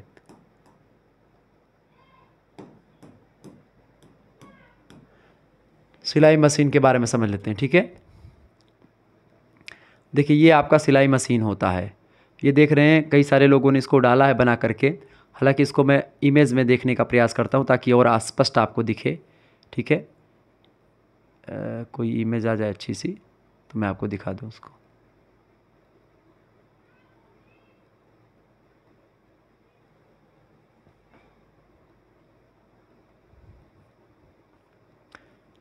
तो सिलाई मशीन बेसिकली कुछ ऐसी होती है, आपको समझ में आ गया होगा कि सिलाई मशीन क्या होती है। अब थोड़ा सा और आगे चीज़ों को हम समझने का प्रयास करते हैं, ठीक है। चले और प्रश्नों को जानने का प्रयास करते हैं, चूँकि आपके पास समय भी कम है और परीक्षा भी आपकी, हालांकि चले एक दिन आपकी परीक्षा थोड़ा सा टल गई, इसके लिए जो है आप लोगों को बढ़िया लगा होगा। चले, ओ सॉरी,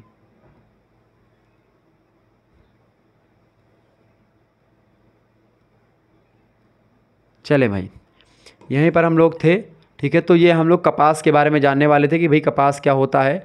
तो ये जानने का प्रयास करते कपास, ठीक है। कपास की भौतिक विशेषताएं क्या होती। कपास तो मैंने आपको बता दिया कि जो कॉटन होता है उसी को कपास कहते हैं। क्या बोलते हैं? कॉटन को ही कपास बोलते हैं। किसको बोलते हैं भैया? कॉटन को ही क्या बोलते हैं? कपास बोलते हैं। तो आइए जानने का प्रयास करते हैं कपास है क्या, ठीक है। देखिए, कपास की भौतिक विशेषताएं समझने का प्रयास करें। देखिए, पहली विशेषता, कपास की संगठन में कपास का तंतु मुख्यतः सेलुलोज रेशों का बना होता है, जिसमें 82% से 90% तक जलांश होता है, यानी जल का अंश होता है, और 5 से लगभग 8% भाग जो है प्राकृतिक अशुद्धियाँ होती हैं। दूसरी बात, रचना और रूप की बात की है तो अणुवीक्षण यंत्र के द्वारा देखने से, अणुवीक्षण यंत्र मतलब कि दूरबीन वगैरह से देखने पर प्रतीत होता है कि कपास का तंतु चपटा बल खाए फीते के समान होता है। जब यह कच्चा होता है तो बनावट में नली के समान होता है, नली में रस भरा होता है। जब यह पक जाता है तो उसका रस सूख जाता है और नली नष्ट हो जाती है तथा तंतु फीते के समान चिपटे दिखाई पड़ते हैं। इसी कारण से कपास की तंतुओं में चमक होती है और ना कि लचक, यानी उसमें लचक कम और चमक ज़्यादा होती है। तीसरी विशेषता ये होती है इसकी भौतिक विशेषता, लंबाई और व्यास।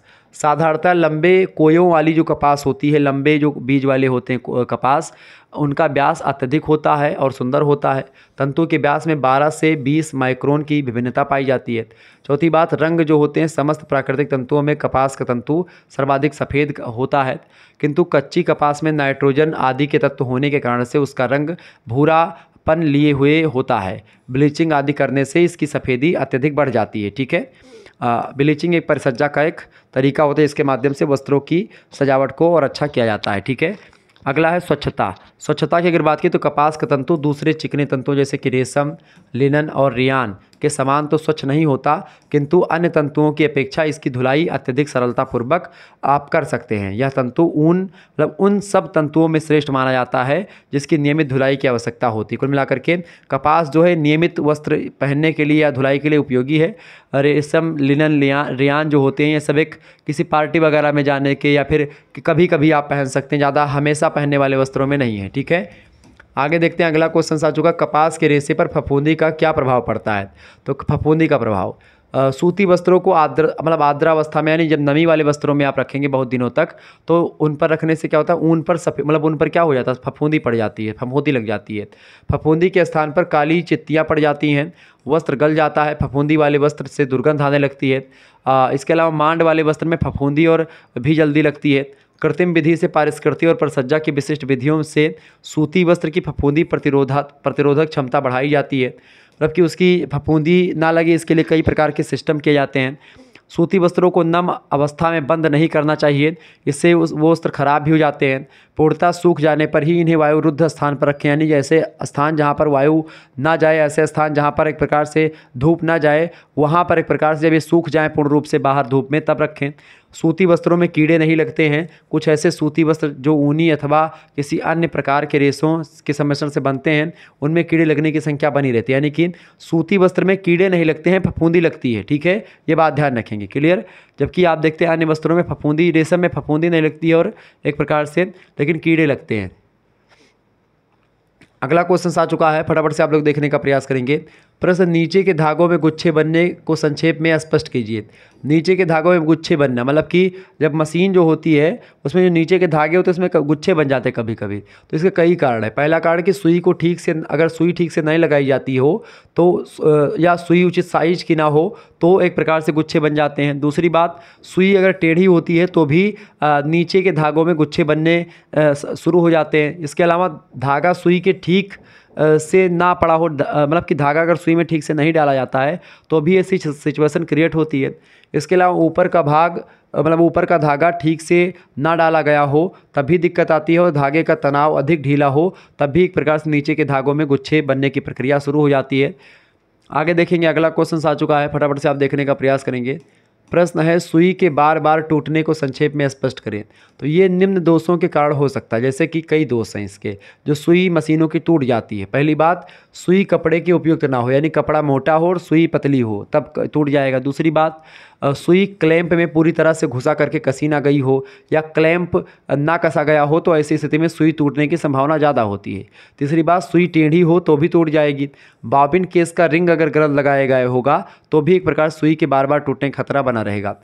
अगला प्रश्न है, मशीन के भारी चलने को संक्षेप में स्पष्ट करें। मशीन भारी है मतलब कि गाढ़ा क्यों चलता है? मशीन इसलिए गाढ़ी चलती है क्योंकि शटल में धूल या मैल जम जाती है तो चलता है। बहुत दिनों से अगर मशीन में आप तेल ना डालें तो भी, या पुर्जों में तेल अगर आप नहीं डालेंगे या उसमें मलबा जम गया है तो भी एक प्रकार से मशीन बहुत गाढ़ी चलेगी। इसके अलावा शटल या बॉबिन केस में धागा फंस गया हो तब भी एक प्रकार से मशीन जो है गाढ़ी चलती है, यानी कि भारी चलती है। अगला क्वेश्चन आपके स्क्रीन पर आ चुका, फटाफट से आप देखने का प्रयास करेंगे। प्रश्न आपके स्क्रीन पर आ चुका है, बॉबिन के धागे के टूटने के कारणों को बतलाइए। यानी जो एक प्रकार से बॉबिन के धागे होते हैं क्यों टूट जाते हैं। पहली बात, यदि बॉबिन में धागा ठीक से ना लपेटा गया हो तो टूट जाएगा। दूसरी बात, यदि बॉबिन का पेंच जो है अधिक कसा हुआ होता है तो यानी ज़्यादा कस देंगे तो भी धागा टूटने की संभावना ज़्यादा होती है। इसके अलावा यदि ऊपर व नीचे के धागों के तनाव में अधिक अंतर होता है, ऊपर और नीचे के धागे के तनाव में उसमें ज़्यादा एक प्रकार से तनाव होता है तो भी एक प्रकार से दिक्कत होती, टूट जाते धागे। यदि शटल यानी कि बॉबिन केस ठीक से ना लगा हो तो भी टूट जाता है धागा। तो ये सब बॉबिन के धागों के टूटने के कई प्रकार हैं, कई कारण हैं। आगे देखेंगे, अगला क्वेश्चन आ चुका है भैया, फटाफट से आप देखेंगे। प्रश्न है, गृह प्रबंध या गृह व्यवस्था से क्या आशय है। तो परिवार के उपलब्ध साधनों के सदुपयोग के लिए आवश्यक निर्णय लेना तथा लिए गए निर्णय के आधार पर परिवार के लक्ष्यों की प्राप्ति के लिए उपलब्ध साधनों का सदुपयोग करना ही गृह प्रबंध या गृह व्यवस्था कहलाता है। सीधा सीधा मतलब ये है कि गृह प्रबंधन या गृह व्यवस्था ये होता है कि जितना साधन उपलब्ध है उतने ही साधनों का प्रयोग करके हम एक प्रकार से अपने संपूर्ण आवश्यकताओं की पूर्ति कर लें। मतलब कि 10,000 रुपये अगर हम कमा रहे हैं तो उसी 10,000 रुपये में हम बच्चे की स्कूल फीस भी भर दें। इसके अलावा जो है अपने लिए एक प्रकार से एक मोटरसाइकिल भी ले लें, मतलब मोटरसाइकिल 10,000 में नहीं आएगी, अपने लिए एक वस्त्र भी ले लें, अपनी एक प्रकार से बीवी को शॉपिंग भी करवा दें। इस तरीके से कई सारी चीज़ें हम कर लें। ठीक है, अब ये मत सोचिएगा गुरुजी की शादी हो गई तो बीवी की बात करने, मेरी शादी नहीं हुई है। ठीक है, तो गृह प्रबंध या गृह व्यवस्था से क्या आशय है? आशय है कि भाई परिवार को चलाने के लिए जितना परिवार की आवश्यकता है, रिक्वायरमेंट है, और जितने साधन आपके पास उपलब्ध हैं, मतलब कि उपलब्ध संसाधनों का या उपलब्ध साधनों का प्रयोग करके आपके अधिकतम से अधिकतम जो आवश्यकता है उसकी पूर्ति कर ली जाए, यही गृह प्रबंध या गृह व्यवस्था होती है। अगला क्वेश्चन से गृह प्रबंध की एक व्यवस्थित परिभाषा दीजिए। देखिए, गृह प्रबंध जो होता है उसकी परिभाषा की अगर बात की जाए तो गृह प्रबंध जो होता है, गृह प्रबंध निर्णयों की एक ऐसी श्रृंखला है जो पारिवारिक लक्ष्यों की प्राप्ति के लिए पारिवारिक साधनों के प्रयोग की प्रक्रिया को इंगित करता है। इस प्रक्रिया में 3 क्रमिक चरण होते हैं। पहला होता है प्लान करना, आयोजन करना, दूसरा होता है नियंत्रण यानी कंट्रोल करना, ठीक है, और तीसरा होता है निष्पादित करना, काम को करना, ठीक है। इस तरीके निष्पादित कार्यों का मूल्यांकन करना कि भाई जो लक्ष्य हमने रखा था वो लक्ष्य पूरा हुआ कि नहीं हुआ। तो ये एक प्रकार से 3 चरण होते हैं जो कि गृह व्यवस्था को आगे बढ़ाते हैं। आगे देखेंगे, गृह प्रबंधन से होने वाले लाभों का उल्लेख कीजिए। गृह प्रबंधन से यानी कि होम मैनेजमेंट से क्या लाभ होता है? तो गृह प्रबंधन से कई लाभ होता है। पहली बात तो पारिवारिक आवश्यकताओं की पूर्ति होती है। दूसरी बात, पारिवारिक आय व्यय का नियोजन में सहायक होता है, मतलब कि परिवार की आय कितनी है और उस आय के अकॉर्डिंग व्यय किया जाता है, तो सबसे ज़रूरी बात ये। तीसरी बात, रहन सहन के स्तर को उन्नत बनाने में सहायक होता है। आप कैसे रहते हैं और किस तरीके का आपका चाल है उसमें बदलाव आ सकता है और आप अच्छे तरीके से अपना जीवन यापन कर सकते हैं अगर आपने ये चीज़ों को किया गृह प्रबंधन। इसके अलावा पारिवारिक वातावरण को सौहार्दपूर्ण बनाए रखने में सहायक होता है गृह प्रबंधन, यानी कम संसाधनों में उपलब्ध चीज़ों के आधार पर ही सारी चीज़ों की व्यवस्था कर लेना। इसके अलावा परिवार के सदस्यों के नैतिक विकास में सहायक होता है, मोरल डेवलपमेंट के लिए भी जरूरी होता है गृह प्रबंधन। गृह प्रबंधन यानी कि घर को मैनेज करना, ये बड़ा जरूरी काम है। अगला क्वेश्चन आ चुका है, रियान वस्त्रों की उपभोक्ताओं के लिए क्या महत्व रखता है? रियान वस्त्रों का उपभोक्ताओं के लिए महत्व, पहला महत्व यह है कि ऊष्मा के अच्छे संवाहक होते हैं। रियान वस्त्र जो होते हैं ताप के अच्छे संवाहक होते हैं, इसलिए गर्मी के लिए उपयुक्त होते हैं। रियान के वस्त्र जो होते हैं गर्मी में पहने जाते हैं, ये ताप को एक प्रकार से या ऊर्जा को एक प्रकार से अवशोषित नहीं करते, उनको रिफ्लेक्ट करते हैं। दूसरी बात, अवशोषक। रियान वस्त्र जो होते हैं विशेष करके विस्कोस रियान बहुत अच्छे अवशोषक होते हैं। इनकी अवशोषकता के कारण से या गर्मी में तथा अंदर पहनने के वस्त्र के लिए प्रयोग करे जाते हैं जो रियान के वस्त्र होते हैं। तीसरी बात, निम्न प्रतिस्कंदी होते हैं, इनमें प्रतिस्कंदता कम होने के कारण से सलवटें जल्दी पड़ती हैं इसमें। चौथी बात, प्रत्यास्था, यानी इनमें प्रत्यास्था का अभाव होता यानी कमी होती है, यानी कि अतः दबाव पड़ने के स्थान पर झोल पड़ जाता है और कमज़ोर हो जाते हैं, ठीक है। यानी प्रत्यास्था का मतलब क्या होता है कि ये एक प्रकार से स्प्रिंग की भांति नहीं होती कि भाई सिकुड़न ज़्यादा एक प्रकार से कभी कभी इसमें हो सकता आ जाए। इसके अलावा कीड़ों का प्रभाव नहीं पड़ता इस पर, ठीक है। रियान वस्त्रों पर कीड़े की लार्वा का कोई प्रभाव नहीं पड़ता है, अतः संग्रह समस्या इसमें नहीं उत्पन्न होती, यानी कि इस वस्त्रों को आप लंबे समय तक रख भी सकते हैं। नायलॉन और रियान में क्या अंतर है ये जान लेते हैं। देखिए, नायलॉन और रियान में विशेष करके कई अंतर हैं। पहला अंतर, जो नायलॉन के तंतु होते हैं ये तंतु रासायनिक विधि के द्वारा निर्मित होते हैं, जिनमें कार्बन, हाइड्रोजन और ऑक्सीजन और नाइट्रोजन मुख्य रूप से शामिल होकर के तब नायलॉन के तंतुओं का निर्माण होता है। जबकि रियान जो होते हैं ये तंतु निष्क्रिय पदार्थ यानी सेल्यूलोज से बनाए जाते हैं, ठीक है। ये पहला अंतर। दूसरा अंतर ये होता है कि ये यानी कि जो नायलॉन के तंतु होते हैं शीत ऋतु के लिए उपयुक्त होते हैं, यानी नायलॉन के वस्त्र जो होते हैं ठंडियों के लिए उपयुक्त होते हैं, जबकि जो रियान के वस्त्र होते हैं गर्मियों के लिए उपयुक्त वस्त्र माने जाते हैं। तीसरा अंतर यह है कि नायलॉन को शीघ्र नहीं सोखता, मतलब कि नायलॉन को शीघ्र नहीं सोखता, जिससे ये कम भीगते, यानी पानी जो होता है इसको नहीं सोखता। नायलॉन को एक प्रकार से पानी शीघ्र नहीं सोखता पानी को, इसलिए कम भीगते हैं और शीघ्र सूख भी जाते हैं ये, ठीक है। यानी पानी को ज़्यादा एक प्रकार से अपने अंदर नहीं आने देते, इसलिए ठंडियों के लिए उपयुक्त होते। दूसरी बात, नमी का अवशोषक शीघ्रता से हो जाता है इसमें, ठीक है। इसके अलावा सूखने में समय लगता है इसमें, ठीक है। नमी, चूँकि ये ठंडियों के लिए वस्त्र होते हैं, मतलब गर्मियों के लिए, ठीक है, और ये ठंडियों के लिए होता है। आगे देखते हैं, अगला प्रश्न आपके स्क्रीन पर आ चुका है। पांचवा अंतर यह है कि इन पर रगड़ने पर, यानी कि जो ये रियान होता है आपका, जो रियान के वस्त्र होते हैं, ठीक है, सॉरी नायलॉन के जो वस्त्र होते हैं, नायलॉन के वस्त्रों की अगर बात की जाए तो ये नायलॉन की विशेषता है, ध्यान रखेंगे। ये नायलॉन की विशेषता है और ये आपकी रियान की विशेषता है। किसकी है? ये रियान की विशेषता है, ठीक है। तो जो ये होता है ये सिकुड़ते नहीं हैं, नायलॉन के तंतु सिकुड़ते नहीं हैं नायलॉन के वस्त्र, जबकि रियान के तंतुओं में सिकुड़न आ जाती है। इसके अलावा इन पर रगड़ने अथवा धुलाई क्रियाओं में विशेष फर्क नहीं पड़ता है। नायलॉन से आप रगड़ करके धुलाई करो, चाहे जैसे धुलाई करो, इस पर ज़्यादा फर्क नहीं पड़ता। लेकिन अगर धुलाई रियान के वस्त्रों की आप कर रहे हैं तो सावधानी बरतनी चाहिए, क्योंकि भीगने पर ये कमज़ोर हो जाते हैं और ज़्यादा रगड़ने पर ये ख़राब हो जाते हैं, ठीक है।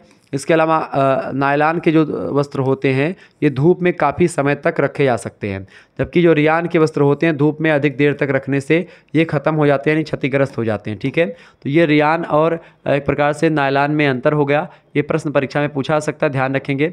आगे बढ़ते और भी चीज़ों को जानने का प्रयास करते हैं। प्रश्न आपकी स्क्रीन पर आ चुका है भाई।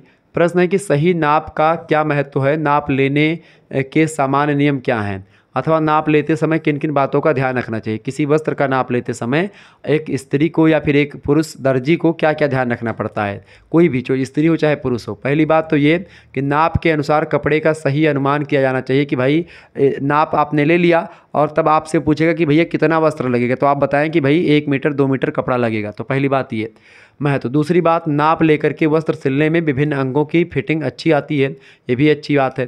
तीसरी बात है फिटिंग से आपका कपड़ा सी जाएगा, यानी सिलवाया कपड़ा जो होता है आपके फिटिंग का होता है। तीसरी बात, नाप सही होने पर कपड़ा काटने में सरलता भी होती है।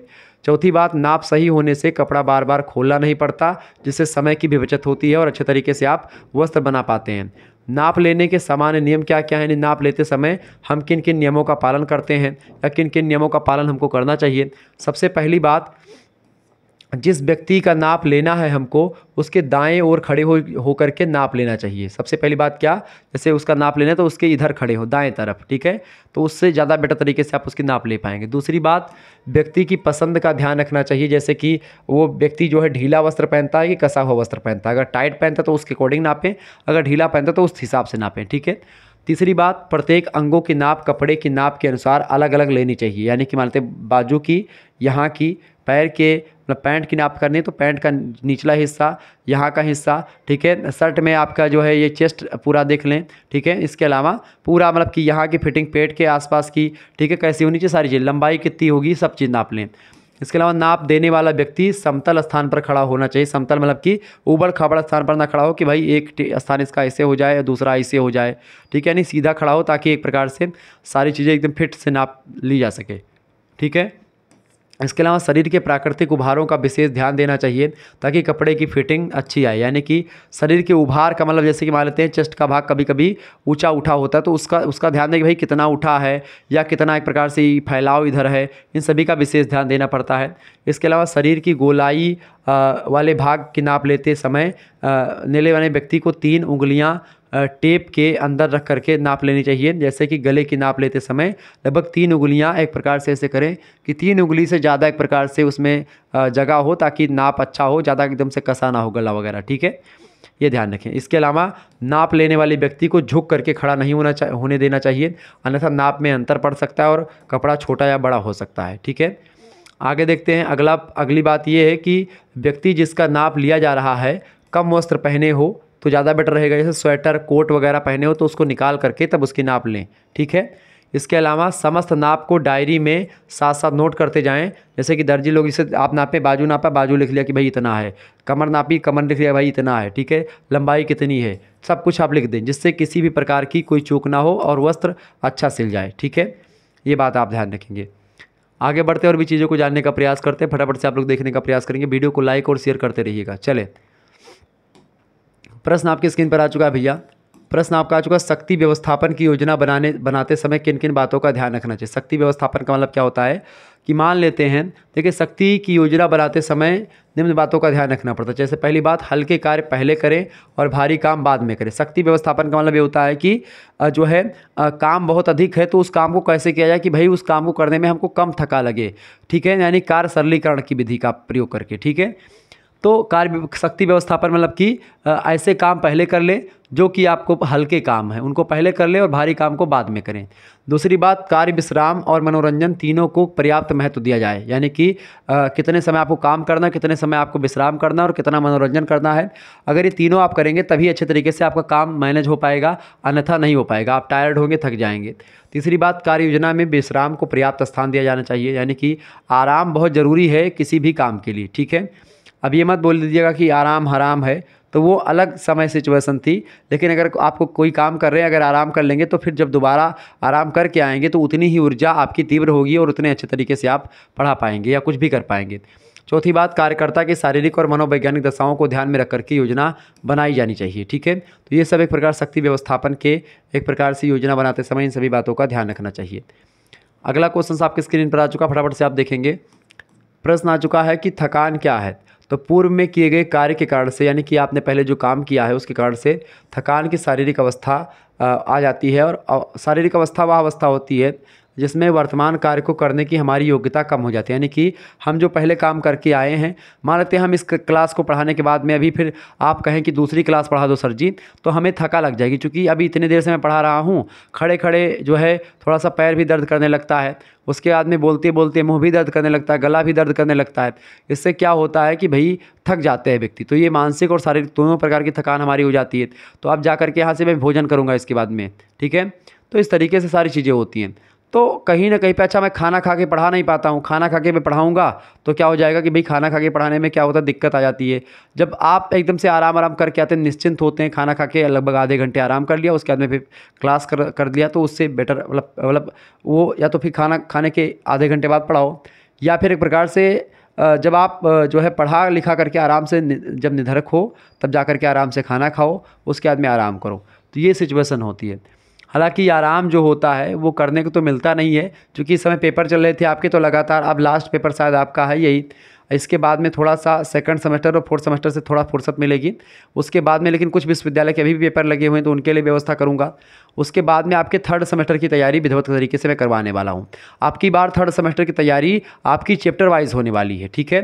तो आप परेशान ना हो सकता है आपके लिए कोर्स भी मैं व्यवस्था कर दूँ जिसमें संपूर्ण सिलेबस आपके लिए व्यवस्था करी जाए। तो आप सभी लोग सजग रहिएगा, क्योंकि हो सकता है 10-12 दिनों में या 5-6 दिनों में मैं एक अनाउंसमेंट करूँ जिसमें आपको कोर्स के बारे में बताऊँ। और कोर्स की जो प्राइस होगी मात्र और मात्र कम से कम मैं 100 रुपये के आसपास ही रखूँगा। यानी कि 100 रुपये में आपको इतना, ऐसे मान लेते थर्ड सेमेस्टर में आपको पढ़ना है होम साइंस, तो संपूर्ण होम साइंस पूरा का पूरा, जिसमें आपके model paper, PDF notes, WhatsApp group से आपको जोड़ दिया जाएगा, उसमें आपको बहुत प्रॉफिट होगा। तो उससे क्या हो जाएगा, मात्र 100 रुपये को आपको पे करने होंगे और उसी 100 रुपये में आपको संपूर्ण कोर्स पढ़ा दिया जाएगा, ठीक है। अभी नहीं, लेकिन जब भी लॉन्च करेंगे तो उसके बारे में मैं आपको बताऊंगा कि भाई क्या क्या प्रोसेस होगा, कैसे आपको ज्वाइन करना होगा, ठीक है। थर्ड सेमेस्टर के लिए आप सभी लोग तैयार रहिएगा, क्योंकि थर्ड सेमेस्टर में विधिवत तरीके से आपकी तैयारी मैं करवाने वाला हूँ, ठीक है। एक भी प्रश्न मतलब प्रश्न छूटेगा नहीं। लेकिन आपको अगर होम साइंस में अपना करियर बनाना है, आपको आगे चल करके एमए करना है होम साइंस से, तो आप ज़रूर उस कोर्स को पढ़ें। क्योंकि क्या होगा कि जब आप पैसे मात्र 100 रुपये ही पे करेंगे, 100 रुपये कोई बड़ी बात तो होती नहीं सभी के लिए, तो उससे ये होगा कि भाई अगर आप 100 रुपये दे रहेंगे तो आप मन लगा कर पढ़ेंगे। ऐसे क्या होता है फ्री में कि अरे चलो मन हुआ तो पढ़ लिया, मन हुआ नहीं पढ़ा। इससे आपके थोड़ा, उससे क्या होगा माइंड में क्या होगा कि ये लगेगा भाई 100 रुपये मैंने खर्च किए हैं तो कुछ ना कुछ तो पढ़ना चाहिए, तो आप क्लास लेंगे, ठीक है। वीडियो लेक्चर बढ़िया तरीके से मैं दूंगा और इससे क्वालिटी जो होगी और बेहतर दूंगा। जैसे उसमें क्वालिटी जो होगी बड़ी, ये तो रिवीजन क्लास दे रहा हूं तो इस तरीके से आपको लगातार तमाम प्रश्न मैं दे रहा हूं, तीव्र गति से पढ़ा रहा हूं। उसमें मैं आपको एक एक चीज़ों को सटीक तरीके से समझाऊंगा, चित्रात्मक शैली में समझाने का प्रयास करूंगा, ठीक है। थकान क्या है, तो पूर्व में किए गए कार्य के कारण से थकान की शारीरिक अवस्था वह अवस्था होती है जिससे वर्तमान कार्य को करने की हमारी योग्यता कम हो जाती है। अगला, थकान कई प्रकार की होती है। थकान बेसिकली 2 प्रकार की होती है। एक होती शारीरिक थकान, है शरीर से व्यक्ति थक जाए, और एक होती है शारीरिक या मनोवैज्ञानिक थकान। जैसे कि एक डॉक्टर जो होता है वो मनोवैज्ञानिक रूप से थकता है और एक जो किसान होता है शारीरिक रूप से थकता है, ठीक है। अगला क्वेश्चन आ चुका, कार्य सरलीकरण क्या है। कार्य सरलीकरण बताएं। किसी भी कार्य को करने की सबसे आसान विधि, सबसे सरल और सबसे शीघ्र विधि को ही कार्य सरलीकरण कहा जाता है। यानी कि कोई भी काम कई विधियों से किया जाता है और जो सबसे सरल विधि हो उसी को कार्य सरलीकरण कहा जाता है। कार्य सरलीकरण की तकनीक बताइए। कई तकनीक है। पहली बात औपचारिक तकनीक, दूसरी है पेन या पेंसिल तकनीक। अगला क्वेश्चन से कार्य सरलीकरण के कुछ प्रमुख उपकरणों के नाम बताएं। जैसे कि कार्य सरलीकरण के लिए कई उपकरण है। आपको बता दो, पहले आप लोग जो है चूल्हे पर खाना बनाती थी, यानी कि पहले चूल्हा होता था, लकड़ी जला करके फिर रोटी वोटी सेकनी पड़ती थी। पहले बटुली में या कढ़ाई में सब्जी बनती थी, आजकल कुकर में सब्जी बनती है, ठीक है। तो कुकर जो मतलब कि कुकर जो है उसमें सब्जी जब बनती है, प्रेशर कुकर वगैरह में बहुत जल्दी बनती है। जैसे कि आप देखते हैं गैस आ गया, इंडक्शन चूल्हा आ गया, प्रेशर कुकर है, हीटर है, फ्रिज है, मिक्सर है, जूसर है। पहले मिक्सर नहीं होता था या एक प्रकार से ग्राइंडर वगैरह नहीं होते थे, ठीक है। विद्युत टोस्टर हो गया, विद्युत प्रेस हो गया, वॉशिंग मशीन हो गई। पहले पटक पटक के वस्त्र धुलना पड़ता था, धड़ाम धड़ाम वस्त्र पटकते थे। पहले चौकी बनती थी, बढ़िया फर्श लगवाई। और जब निरमा में उसको पहले भिया, मतलब कि निरमा में यानी जो है सर्फ में पहले पूरा वस्त्र भे देते थे, उसके बाद में फिर उसको पकड़ करके बढ़िया से 1 घंटा भिगोए रहता, फिर उसको पटकते थे चौकी पे गड़ाम गड़ाम, तब जा करके कुछ मैल वैल छूटती थी। आजकल क्या है, निरमा डालो, पानी डालो, वस्त्र फेंको, गड़ाम से मशीन बटन दाबो, खड़ा गन गन घूमा, काम खत्म, पानी में उधर डालो, धोए धाक वही, फिर मशीन में डाल दो, सुखाए, ख़त्म, वस्त्र छाँट गया, बढ़िया उसकी धुलाई हो गई। ये हो गया। विद्युत प्रेस है, क्रिच बना लो बढ़िया प्रेस करके। पहले प्रेस जानते हो कैसे होता था, कोयला का प्रेस आता था। कोयला पहले उसमें ताप भट्टी बनाते थे, उस कोयला लगाते थे, उसको कोयला प्रेस में रखते थे, ताव आता था उसमें, तब लगा करके उसी समय जितना प्रेस कर पाता था तब प्रेस कर लेते थे। अब है विद्युत लाइट में उसको लगा दो, आराम से जब मन हो तब प्रेस कर लो, ठीक है। ऐसे ही पहले जो है कुकर पहले नहीं था, तो चावल वावल पहले पानी खौलाते थे, अदहन पहले खौलता था कुछ देर तक, उसके बाद में बनता था। तो ये सब चीज़ें आजकल बहुत सरल तरीके आ गए हैं, बहुत तमाम प्रकार की विधियाँ आ गई, जिससे आप जल्दी जल्दी खाना वगैरह जल्दी जल्दी तमाम काम हो रहे। पहले सिल लोढ़ा होता था, इसे पीसते थे, मसाला पीसना पड़ता था। आजकल पैकेट वाले मसाले, पैकेट फाड़ा भर से तुरंत डाल दिया, काम खत्म। स्वाद भी बदलो। पहले की सब्जी जो बनती थी भैया, 10-10 रोटी हम लोग खा लेते थे, मम्मी हमारी बनाती थी मसाला पीस करके, 10-10 रोटी हम लोग खा लेते थे। लेकिन आज क्या है, 2-3 रोटी से ऊपर नहीं खा मिलता, क्योंकि क्या है कि भाई वही मसाला पैकेट वाला क्या पीसा, उन्होंने क्या डाला क्या नहीं।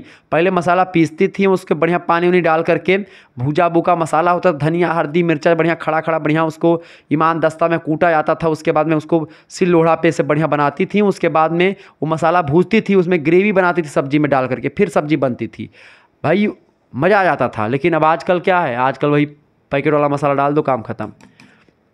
पारिवारिक बजट से आप क्या समझती हैं? पारिवारिक बजट एक प्रकार का व्यवस्थित प्रालेख अथवा प्रपत्र होता है, जिसमें संबंधित परिवार के निश्चित अवधि में होने वाले आय व्यय के विवरण को दर्शाया जाता है। यानी कि एक अवधि में, एक समय में एक परिवार में कितना पैसा आता है, कितने लोग कमाते हो, कितना खर्चा होता है, उसी का विवरण होता है बजट। बजट बनाने का प्रमुख उद्देश्य क्या होता है? बजट बनाने का प्रमुख उद्देश्य होता है गृह व्यवस्था को सुचारू रूप से बनाया जाए, यानी गृह व्यवस्था अच्छे तरीके से चलाई जाए। अगला प्रश्न है, पारिवारिक बजट के किस प्रकार को सर्वोत्तम बजट माना जाता है? तो बचत का जो बजट होता है, यानी कि बचत हो जिसमें, ऐसे बजट को सर्वोत्तम पारिवारिक बजट मानते हैं जिसमें बचत हो, ठीक है।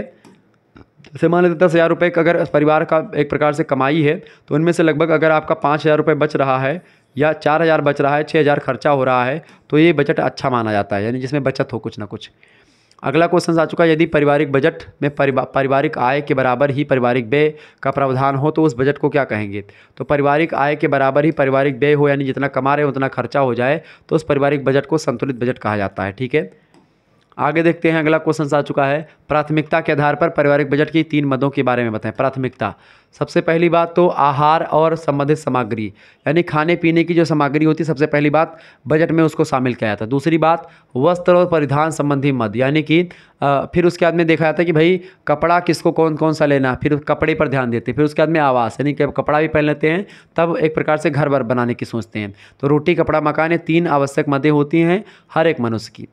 अगला क्वेश्चन से, पारिवारिक आय के 4 प्रमुख स्रोत जो हैं उनका बताएं, यानी परिवार के लोग किस तरीके से पैसा कमाते हैं। पहली बात, या तो कहीं से वेतन आए, सरकारी वगैरह नौकरी हो या कोई भी नौकरी हो जो वेतन मिले, पहला काम। दूसरा, कहीं से आप व्यापार कर रहे हो उससे पैसा आए। तीसरा, व्यवसाय, मतलब व्यवसाय या व्यापार कर रहे हो। और चौथा अगला है आपका कृषि कार्य कोई कर रहे हैं या पशुपालन कर रहे हैं, तो उससे एक प्रकार से पैसा है। तो यही सब काम होते हैं, व्यापार करें, वेतन करें, नौकरी हो, या ठीक है कोई कृषि काम कर रहे हैं, पशुपालन कर रहे हैं, इसके कारण से क्या हो, पैसा आए।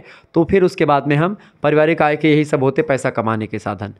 अगला प्रश्न, पारिवारिक आय में वृद्धि के लिए किए जाने वाले जो उपाय हैं उनका उल्लेख कीजिए। तो पारिवारिक आय में वृद्धि के लिए कई उपाय किए जाते हैं। पहला है गृह और सहायक उद्योग धंधों का समय का उचित विभाजन, श्रम एवं समय बचत के साधनों का प्रयोग, खाद्य पदार्थों का संरक्षण और संग्रहीकरण, धन का मितव्यय, बचत का उचित विनियोग तथा आय व्यय का संतुलित बजट बनाना। ये सब एक प्रकार से क्या होता है, आय में वृद्धि की जा सकती है इन सभी से, ठीक है। आगे देखते हैं, परिवार व्यय की एक सरल परिभाषा दीजिए। पारिवारिक व्यय यानी परिवार पर जो खर्चा होता है उसके बारे में बताएं। तो किसी निश्चित अवधि में यानी एक निश्चित समय में संबंधित परिवार के द्वारा अर्जित आय के उस अंश को पारिवारिक व्यय माना जाता है जो परिवार के सदस्यों की विभिन्न आवश्यकताओं की पूर्ति के लिए खर्चा किया जाता है, उसी को व्यय कहते हैं। तो समझ में आ गया होगा। पारिवारिक आय की एक सरल और सुस्पष्ट परिभाषा दीजिए। तो पारिवारिक आय मुद्रा, वस्तुओं और सेवाओं तथा संतोष का वह प्रवाह होता है जो परिवार के अधिकार में उसकी आवश्यकताओं और इच्छाओं को पूर्ण करने तथा उत्तरदायित्वों के निर्वाह हेतु आता है। बिल्कुल, तो आय वो होता है और व्यय वो ऊपर मैंने बताया। तो आय व्यय की परिभाषा हो गई आपकी। अगला क्वेश्चन आपके स्क्रीन पर आ चुका है, फटाफट से आप लोग देखने का प्रयास करेंगे। बढ़िया क्वेश्चन है। प्रश्न है, पारिवारिक व्यय के 4 मुख्य प्रकार कौन कौन से हैं? पारिवारिक व्यय के 4 मुख्य प्रकारों में पहला है निश्चित व्यय, दूसरा है अर्धनिश्चित व्यय, तीसरा है अन्य व्यय और चौथा है आकस्मिक व्यय। ये सब एक प्रकार से पारिवारिक व्यय के 4 मुख्य प्रकार हैं। अगला क्वेश्चन आप देखेंगे, पारिवारिक व्यय को प्रभावित करने वाले कारक कौन कौन से हैं? तो पारिवारिक व्यय को प्रभावित करने वाले कई कारक हैं। पहला कारक है परिवार के द्वारा अर्जित कुल आय, दूसरा है परिवार के रहन सहन का स्तर, तीसरा है परिवार का स्वरूप, चौथा है परिवार का आवासीय क्षेत्र, पांचवा है परिवार में बच्चों की संख्या और उसका व्यय, छठा है परिवार के मुखिया और अन्य सदस्यों का व्यवसाय, और अगला है आपका परिवार का सामाजिक और धार्मिक दृष्टिकोण कैसा है, गृहिणी की दक्षता, गृहिणी कितनी जानकार है। ये सब एक प्रकार से पारिवारिक व्यय को प्रभावित करने वाले कारक हैं। ठीक है, ये सभी एक प्रकार से कहने के परिवार के जो व्यय होता है, खर्चा होता है परिवार में, उन सभी में उपयोगी भूमिका निभाते खर्चे में। आगे देखते हैं, अगला क्वेश्चन आपकी स्क्रीन पर आ चुका, फटाफट से आप देखने का प्रयास करेंगे। चलें, वीडियो को लाइक और शेयर करते रहिएगा सभी दोस्त। प्रश्न आपकी स्क्रीन पर आ चुका है, मानवकृत रेशा का निर्माण किससे होता है? तो मानवकृत यानी मनुष्य के द्वारा जो बनाए वाले मतलब कि जो मनुष्य के द्वारा बनाए जाते हैं उनको मानवकृत रेशा कहते हैं। उनका निर्माण कपास लिंटर लकड़ी के भीतर, कपास लिंक्ड मतलब कि लिंटर लकड़ी के भीतर की लुगदी या बाँस, अन्न के दाने होते हैं उनके भीतर का जो भाग होता है, इन सभी से मानव निर्मित रेशों का निर्माण होता है। ठीक है, अगला क्वेश्चन है, एस्बेस्टस के बारे में संक्षिप्त परिचय दीजिए। एस्बेस्टस एक खनिज तंतु होता है जो विविध प्रकार की चट्टानों से प्राप्त होते हैं। यह कैल्शियम और मैग्नीशियम के सिलिकेट का तंतुमय रूप होता है। इसके अतिरिक्त इसमें लोहा यानी कि आयरन, एल्युमिनियम और कुछ खनिज की जो अशुद्धियाँ होती हैं वो भी इसमें पाई जाती हैं एस्बेस्टस में, और ये एक तंतु एस्बेस्टस का होता है। एस्बेस्टस तंतु की विशेषताएं बताइए। ये धागा बनता है इससे। तो एस्बेस्टस तंतु की अगर बात की जाए तो यह अत्यधिक खनिज तंतु है। ठीक है, मतलब आधात्विक यानी कि ये धातु नहीं है, आधात्विक खनिज तंतु है।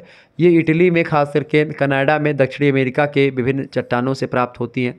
एस्बेस्टस के तंतु ज्वलनशील होते हैं यानी कि जलने मतलब जो एक प्रकार से जलते नहीं है, ये जंग प्रूफ होते हैं। ठीक है, इसमें जंग नहीं लगती है। एसिड प्रूफ होते हैं, एसिड का इस पर कोई प्रभाव नहीं पड़ता। इन्हीं विशेषताओं के कारण से इनको समन वाले व्यक्तियों की पोशाक यानी जो एक प्रकार से फायर ब्रिगेड के होते हैं, जो आग बुताने के लिए जाते हैं, वो जो उनके जो वस्त्र होते हैं वो एस्बेस्टस के ही बनते हैं। यानी कि बुलेट मतलब कि जो अग्निशामक यंत्रों में या खास करके आग बुताने में जैसे दमकल वगैरह के साथ जो जाते हैं वो यही प्रकार के वस्त्र पहने रहते हैं कि ताकि उनको आग से बचाने में, या ऐसे तमाम प्रकार के पर्दे वगैरह बनाए जाते हैं जो कि एक प्रकार से आग से ना जलें। ठीक है, वो होते हैं। विभिन्न प्रकार के रियान का नाम बताएं। रियान कई प्रकार के होते हैं, उन्हीं का नाम बताएं। तो रियान कई प्रकार के होते हैं। पहला होता है आपका नाइट्रोसेलुलोज रियान, दूसरा होता है विस्कोस रियान, तीसरा होता है कुप्रामोनियम रियान। तो ये रियान के कई प्रकार हैं। पहला है नाइट्रोसेलुलोज रियान, इसको कपास पर नाइट्रिक अम्ल की क्रिया के करके बनाते हैं। विस्कोस रियान की अगर बात की तो बाँस की जो लुगदी होती है, लुगदी मतलब जो बाँस का एक प्रकार से जो खुइया होती है, लुगदी मतलब कि जो बांस का रॉ मटेरियल होता है उस पर कास्टिक सोडा की अभिक्रिया करवाते हैं, क्रिया करवा करके और विस्कोस रियान तैयार किया जाता है। और एक होता है कुप्रामोनियम रियान, इसको कपास की पट्टियों पर कॉपर सल्फेट और अमोनियम हाइड्रोक्साइड की क्रिया के द्वारा इसको कुप्रामोनियम रियान तैयार किया जाता है। ठीक है, आगे देखते हैं नायलॉन के विभिन्न मतलब के विषय में आप क्या जानते हैं। तो नायलॉन और रियान में अंतर भी मैंने आपको बताया। जैसे नायलॉन के विषय में आप क्या जानती हैं। नायलॉन का आविष्कार किसने किया था? 1928 में न्यूयॉर्क की ड्यूपोंट कंपनी के डॉक्टर कारार्थर्स ने किया था। नायलॉन तंतु का बहुलक रेशा होता है। यह तंतु चिकना होता है, गोल होता है, अल्प पारदर्शी होता है, यानी कि इसके उस पार नहीं दिखता, मतलब कम थोड़ा बहुत दिखता है। दीर्घाकार होता है। वस्त्र बनाते समय इन्हें आवश्यकता के अनुसार लंबाई के हिसाब से काट लिया जाता है। अच्छा, रियान के पिता कौन है? रियान के जनक कौन है? 1892 ईस्वी में क्या हुआ? काउंट हिलेरे डी कार्बोनेट मतलब कार्डोनेट, काउंट हिलेरे डी कार्डोनेट ने पहला रेशा नाइट्रोसेलुलोज बनाया, जिससे उन्हें रियान का पिता कहा जाता है। तो रियान का पिता किसको कहते हैं? काउंट हिलेरे डी कार्डोनेट को रियान का जनक आता है, चूँकि इन्होंने सबसे पहले रियान के तंतु का आविष्कार किया। अगला क्वेश्चन आ चुका है, फटाफट से आप देखने का प्रयास करेंगे। डेक्रॉन के विषय में आप क्या जानती हैं? डेक्रॉन इस तंतु का आविष्कार सन 1946 ईस्वी में हुआ था। यह तंतु पॉलिएस्टर से बनता है। ये तंतु सीधे, चिकने और पर्याप्त गोल होते हैं। इन्हें ताप सुनम में बनाया जाता है, ठीक है, ताकि ताप में एक प्रकार से ये काम कर सकें।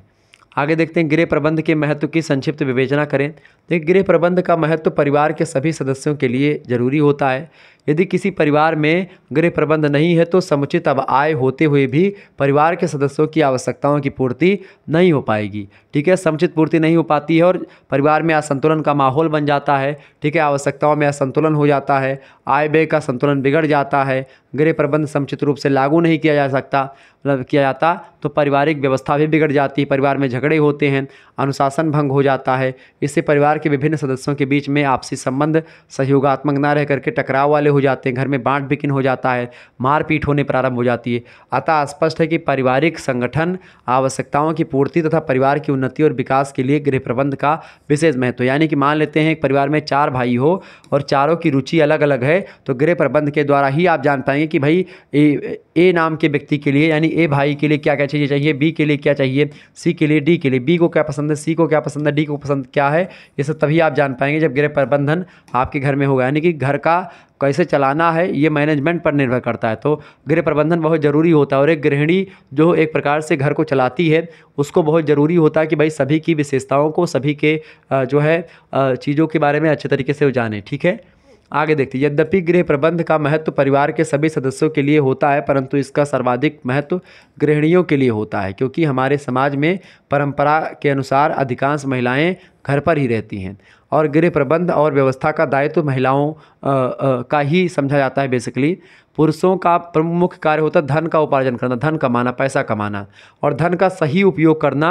व उसे परिवार की समस्त आवश्यकताओं को पूरा करने का दायित्व जो होता है वो एक महिला का होता है, गृहिणी का होता है। यानी कि परिवार, मतलब पुरुष केवल पैसा कमाना जानता है, उसको खर्च नहीं कर पाता सही तरीके से।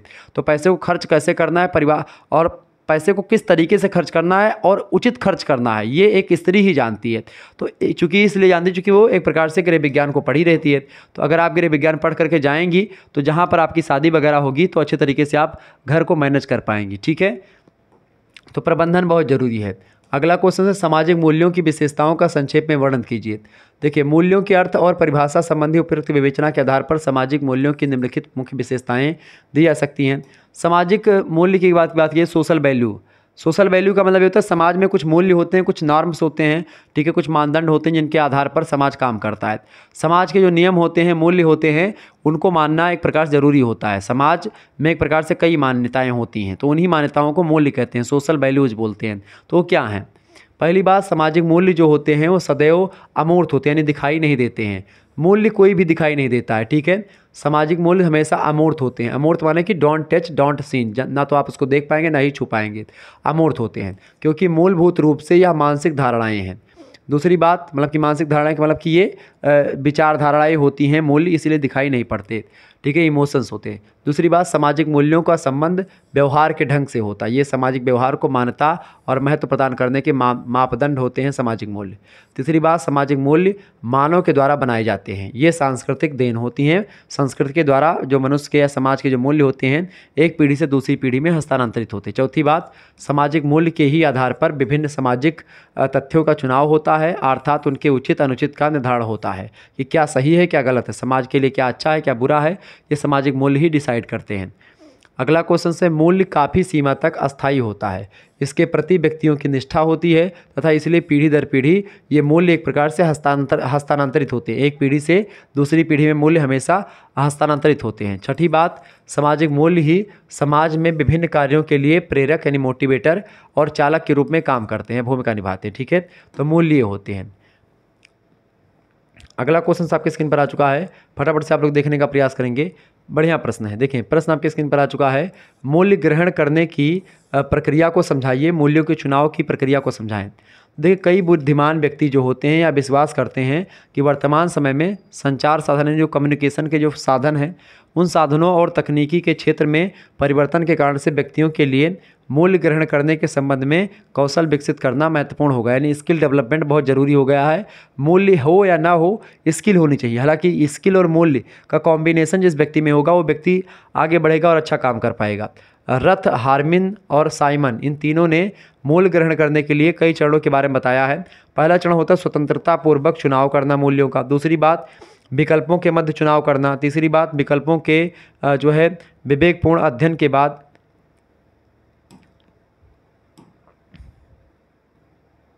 मतलब विचारपूर्ण अध्ययन, जो विकल्प होते हैं उनके विचारपूर्ण अध्ययन के बाद चुनाव करना, और मूल्य निर्धारण और समर्थन करना उसका, और प्रमाणित करना। कुल मिलाकर के समाज में जो मूल्य बनता है वो इन चरणों से होकर गुजरता है। पहले हम क्या करते हैं, पहले एक प्रकार से स्वतंत्रतापूर्वक चुनाव करते हैं किसी क्षेत्र का, कि इस क्षेत्र में क्या मूल्य या क्या नॉर्म्स होने चाहिए, क्या अच्छा है क्या बुरा है किसी क्षेत्र के लिए, उसका चुनाव करेंगे। फिर विकल्पों के मध्य में चुनाव करेंगे कि भाई इसके अलावा और भी कोई चीज़ की जा सकती है, तो उसके बीच में चुनाव करेंगे भाई क्या अच्छा है क्या बुरा है। उसके बाद में विकल्पों के विचारपूर्ण अध्ययन के बाद में आप चुनाव करेंगे कि भाई ये वाला ठीक है। उसके बाद में फिर मूल्य का निर्धारण करेंगे कि भाई ये मूल्य अच्छा है, इसी को लागू कर दो, उसका समर्थन सभी का प्राप्त होगा, सभी समूह के लोगों का। फिर उसके बाद में प्रमाणित हो जाएगा कि भाई हाँ ये मूल्य समाज के लिए बेहतर है, अच्छा है और इसी को अपनाना चाहिए। ठीक है, ये मूल्य होते हैं जो कि सामाजिक मूल्य जो होते हैं पारिवारिक बजट या पारिवारिक आय व्यय के लिए भी उपयोगी होते हैं। तो इस तरीके से आप लोगों ने गृह विज्ञान के बारे में जाना और गृह विज्ञान से बनने वाले बहुत ही महत्वपूर्ण प्रश्नों को आज की वीडियो के माध्यम से आप लोगों ने समझ लिया, जो कि आपकी परीक्षा की दृष्टि से बहुत ही ज़्यादा महत्वपूर्ण थे। ठीक है, तो वस्त्र विज्ञान, परिधान का परिचय और परिवार संसाधन प्रबंध से बनने वाले बहुत ही महत्वपूर्ण प्रश्नों को आज की वीडियो के माध्यम से आपने देखा, जो कि आपकी परीक्षा की दृष्टि से बहुत महत्वपूर्ण था। ये महासंग्राम रिवीजन क्लास 2024 और 25 की परीक्षाओं के लिए home science BA second semester BA द्वितीय semester introduction to clothing and textiles and family resource management home science. ठीक है, ध्यान रखेंगे इस बात को। मिलते हैं फिर नेक्स्ट वीडियो में, तब तक के लिए जय हिंद जय भारत। आप सभी का बहुत बहुत धन्यवाद। हमारे से जुड़ने के लिए इसी प्रकार से अपना प्यार हमेशा बनाए रखेंगे। बहुत बहुत धन्यवाद।